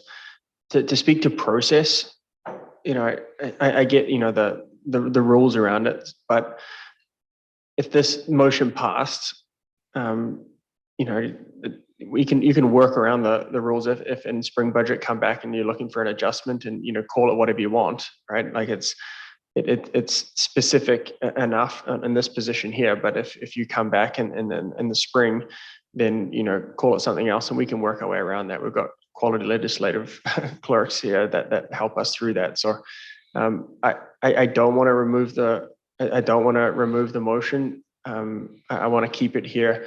And again, to reiterate that this is not an engineering, this is not specific at the engineering assistant. This is more me personally. I would like to see the bigger review and figure out where the best bang for our buck is on that. And it may be an engineering assistant when you come back. It may be 2 positions in order to help with that permitting process.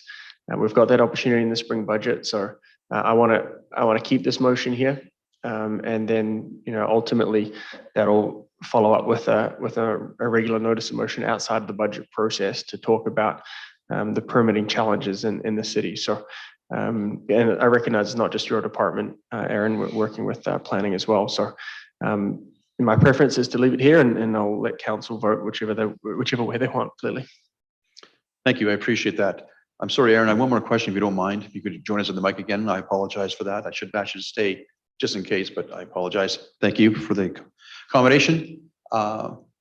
Based on the description on page 18 of our document, how would you assess if this position were to go forward? I assume they came on board in a reasonable near future. How impactful would this position be in getting things like turnaround permits, that sort of thing? I'm not seeing permits mentioned in the description here, but what the role would be. It was part of our discussion here at council. So I'm wondering if the turnaround time for developers and private citizens on permits and that's, would that be affected by this position? Or is it just based on the description? Because I heard permits mentioned in our discussion, but I don't see it in the description here. If you could comment on that, please, or what your assessment of that would be.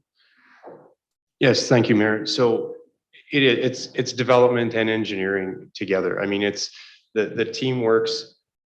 The development piece is probably the bigger piece of this because we've had a lot of feedback from the developers as was indicated that a lot of the timelines are being affected for approvals and reviews of subdivision plans and so on are lagging behind what the expectations are. So a lot of what this position offers is to help those development coordinators to get through this work, to process the paperwork, to do the things that need to be done, to allow those development coordinators to have more capacity to do the boots on the ground type activities. Thank you. That's going to be a good answer. I appreciate that. Before you leave, Councilor Barnhart, do you have a question on this particular motion?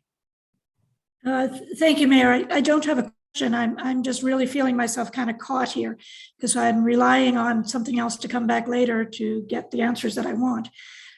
So it's difficult to vote in favor of deleting it when I do know, as other councillors know as well, that we are hearing a lot of complaints from our community around the speed at which permits are followed up on and inspections. So I'm feeling as if I can't support the deletion.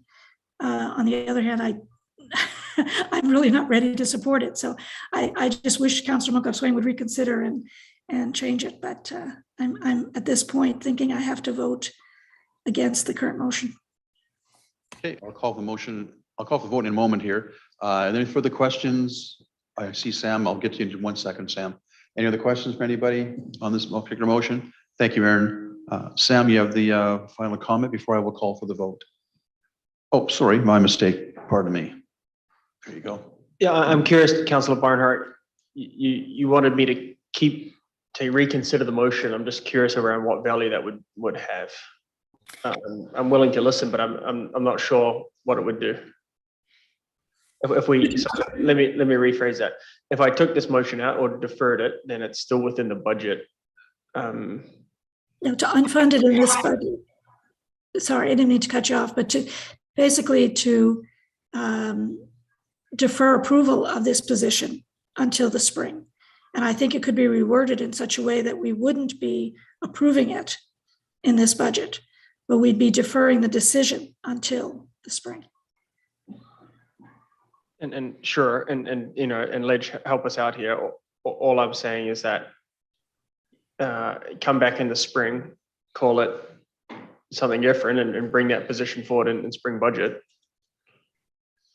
Is that too close to the line for our alleged friends?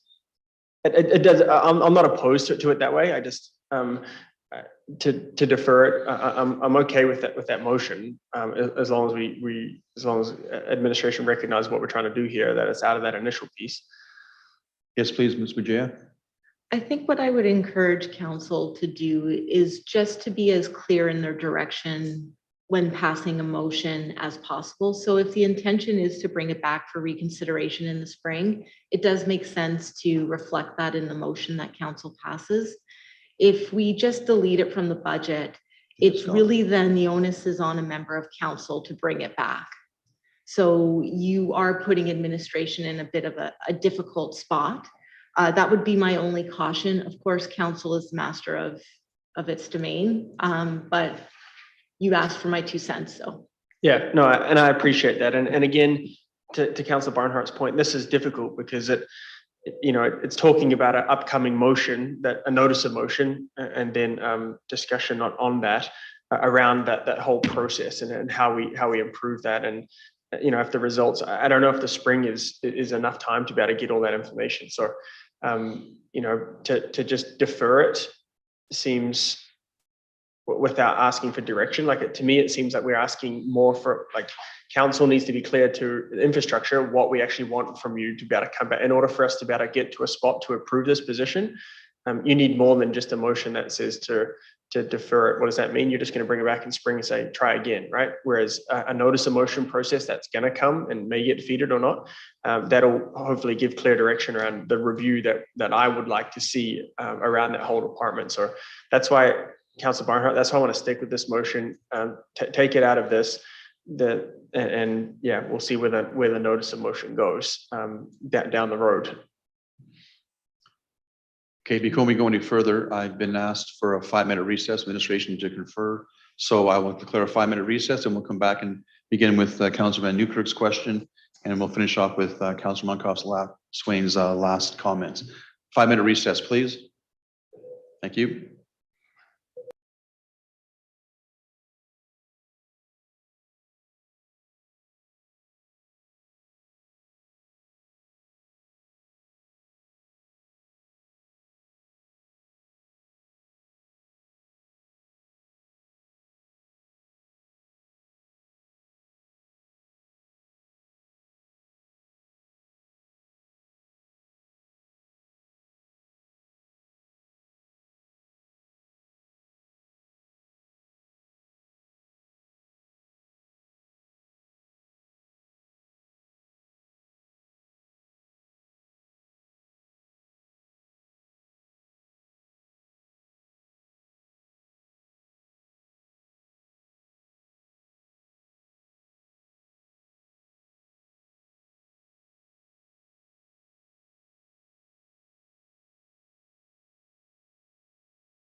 No problem. Thank you. I'm calling the meeting back to order after our brief recess to confer on wording for amendments and so on. Thank you very much. Motions, pardon me. So with that point, administration want to suggest something to our Councilor Monkoff Swain, who made the current motion. Ms. Bujea? Thank you very much, Mr. Mayor, for the brief recess so that we can confer with our friends in finance. We feel comfortable that if we take a slightly broader look and broader approach, administration will be able to revisit this matter and bring some recommendations to council for their consideration in the spring. Thank you. So to be clear, before I get to Councilor Van Nieuwkerk's comment, if this motion were to pass, it'll be deleted from the tax levy, but it can be brought back at a later time to discuss the position. Is that correct? I believe the intention would be to take a more fulsome look at the situation and to bring a suite of recommendations or options to council at a later date to address the need. Right, but it would still reduce the tax Correct. levy as So a we would funded still position. be conclusively deleting this from the budget. Correct. Thank you for clarifying. Thank you for indulging my clarification on that. Councilor Van Nieuwkerk, you've been waiting patiently, and I do appreciate that. Your comments, please. Yeah, just a math question for Mr. DeBlanco. 78,800 equals blank percentage. 0.5, 0.42. Like, Come on, what Curtis, does that isn't equate? the top of your mind? 0.36. Wow, excellent. I was going to say 0.38, but I'll take 0.36. Actually, 0.36? Okay. Okay, Thank you. close enough. Just Thank you. for perspective, right? Like, you know, if we deferred this or moved the decision down at the end of tomorrow or December 14th, we want to celebrate and talk about what, you know, we achieved. And, you know, if we defer this conversation, you know, there could be a 0.36 hanging out there that would surprise people later. So just wanted to add that into the conversation. Whether it's helpful or not, I don't know, but now we know the number. So thank you. Thanks, Councilor Van Nieuwkerk.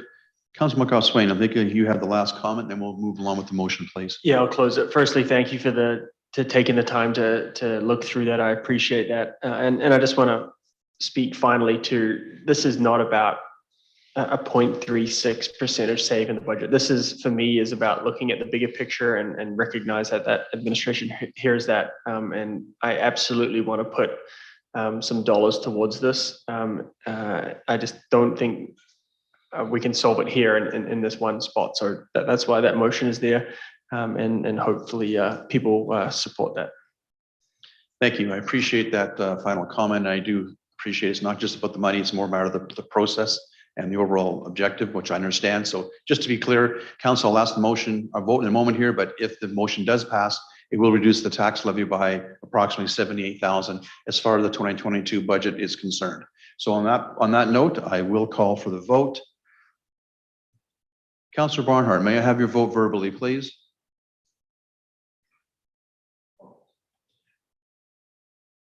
She has control of her own mic. I don't touch. I am, sorry, Mayor, I had forgotten to unmute. I am in favor of the motion at this point. Thank you. Thank you. Council, please complete your voting.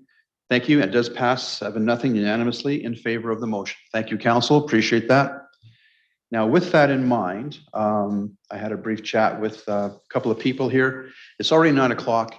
I'd like to amend the motion or the agenda, if I may, to curtail the discussion on infrastructure. We'll pick it up again tomorrow afternoon, and we'll skip over planning and development. I want to go to protective services. I want to get us done by 9 o'clock-ish. Councillor Tessier has a motion he wants to make on protective services. So do I need a formal motion to amend the agenda, Ms. Winter, or can I just simply say that and we're good? I'm assuming I need to do something more formally. Oh, look at that. Oh, okay. So Councillor Tessier, would you care to make that motion, please? Thank you, Mayor Danock. I move the motion that the agenda is to be amended to add an in-camera RCMP presentation item for the December 3rd, 2021 budget meeting. Thank you very much. Discussion on the motion. Seeing none, I will call for the vote. Councillor Barnhart, your vote verbally, please. Yes, in favor. Thank you. That motion passes unanimously. Thank you, council. Appreciate that. And with that note, I'd like to suggest that it's 9 o'clock. I suggest that we cease this meeting any further and pick up at 5 o'clock with the balance of infrastructure on the operating budget. And I hope operating budget should be done within an hour or so, and then we can get into our capital and utility budgets and finish off the evening, hopefully by 9 o'clock, if not earlier. Okay. So with that, I will declare our meeting recessed until tomorrow at 5 o'clock. Thank you for your time and your evening. Thank you.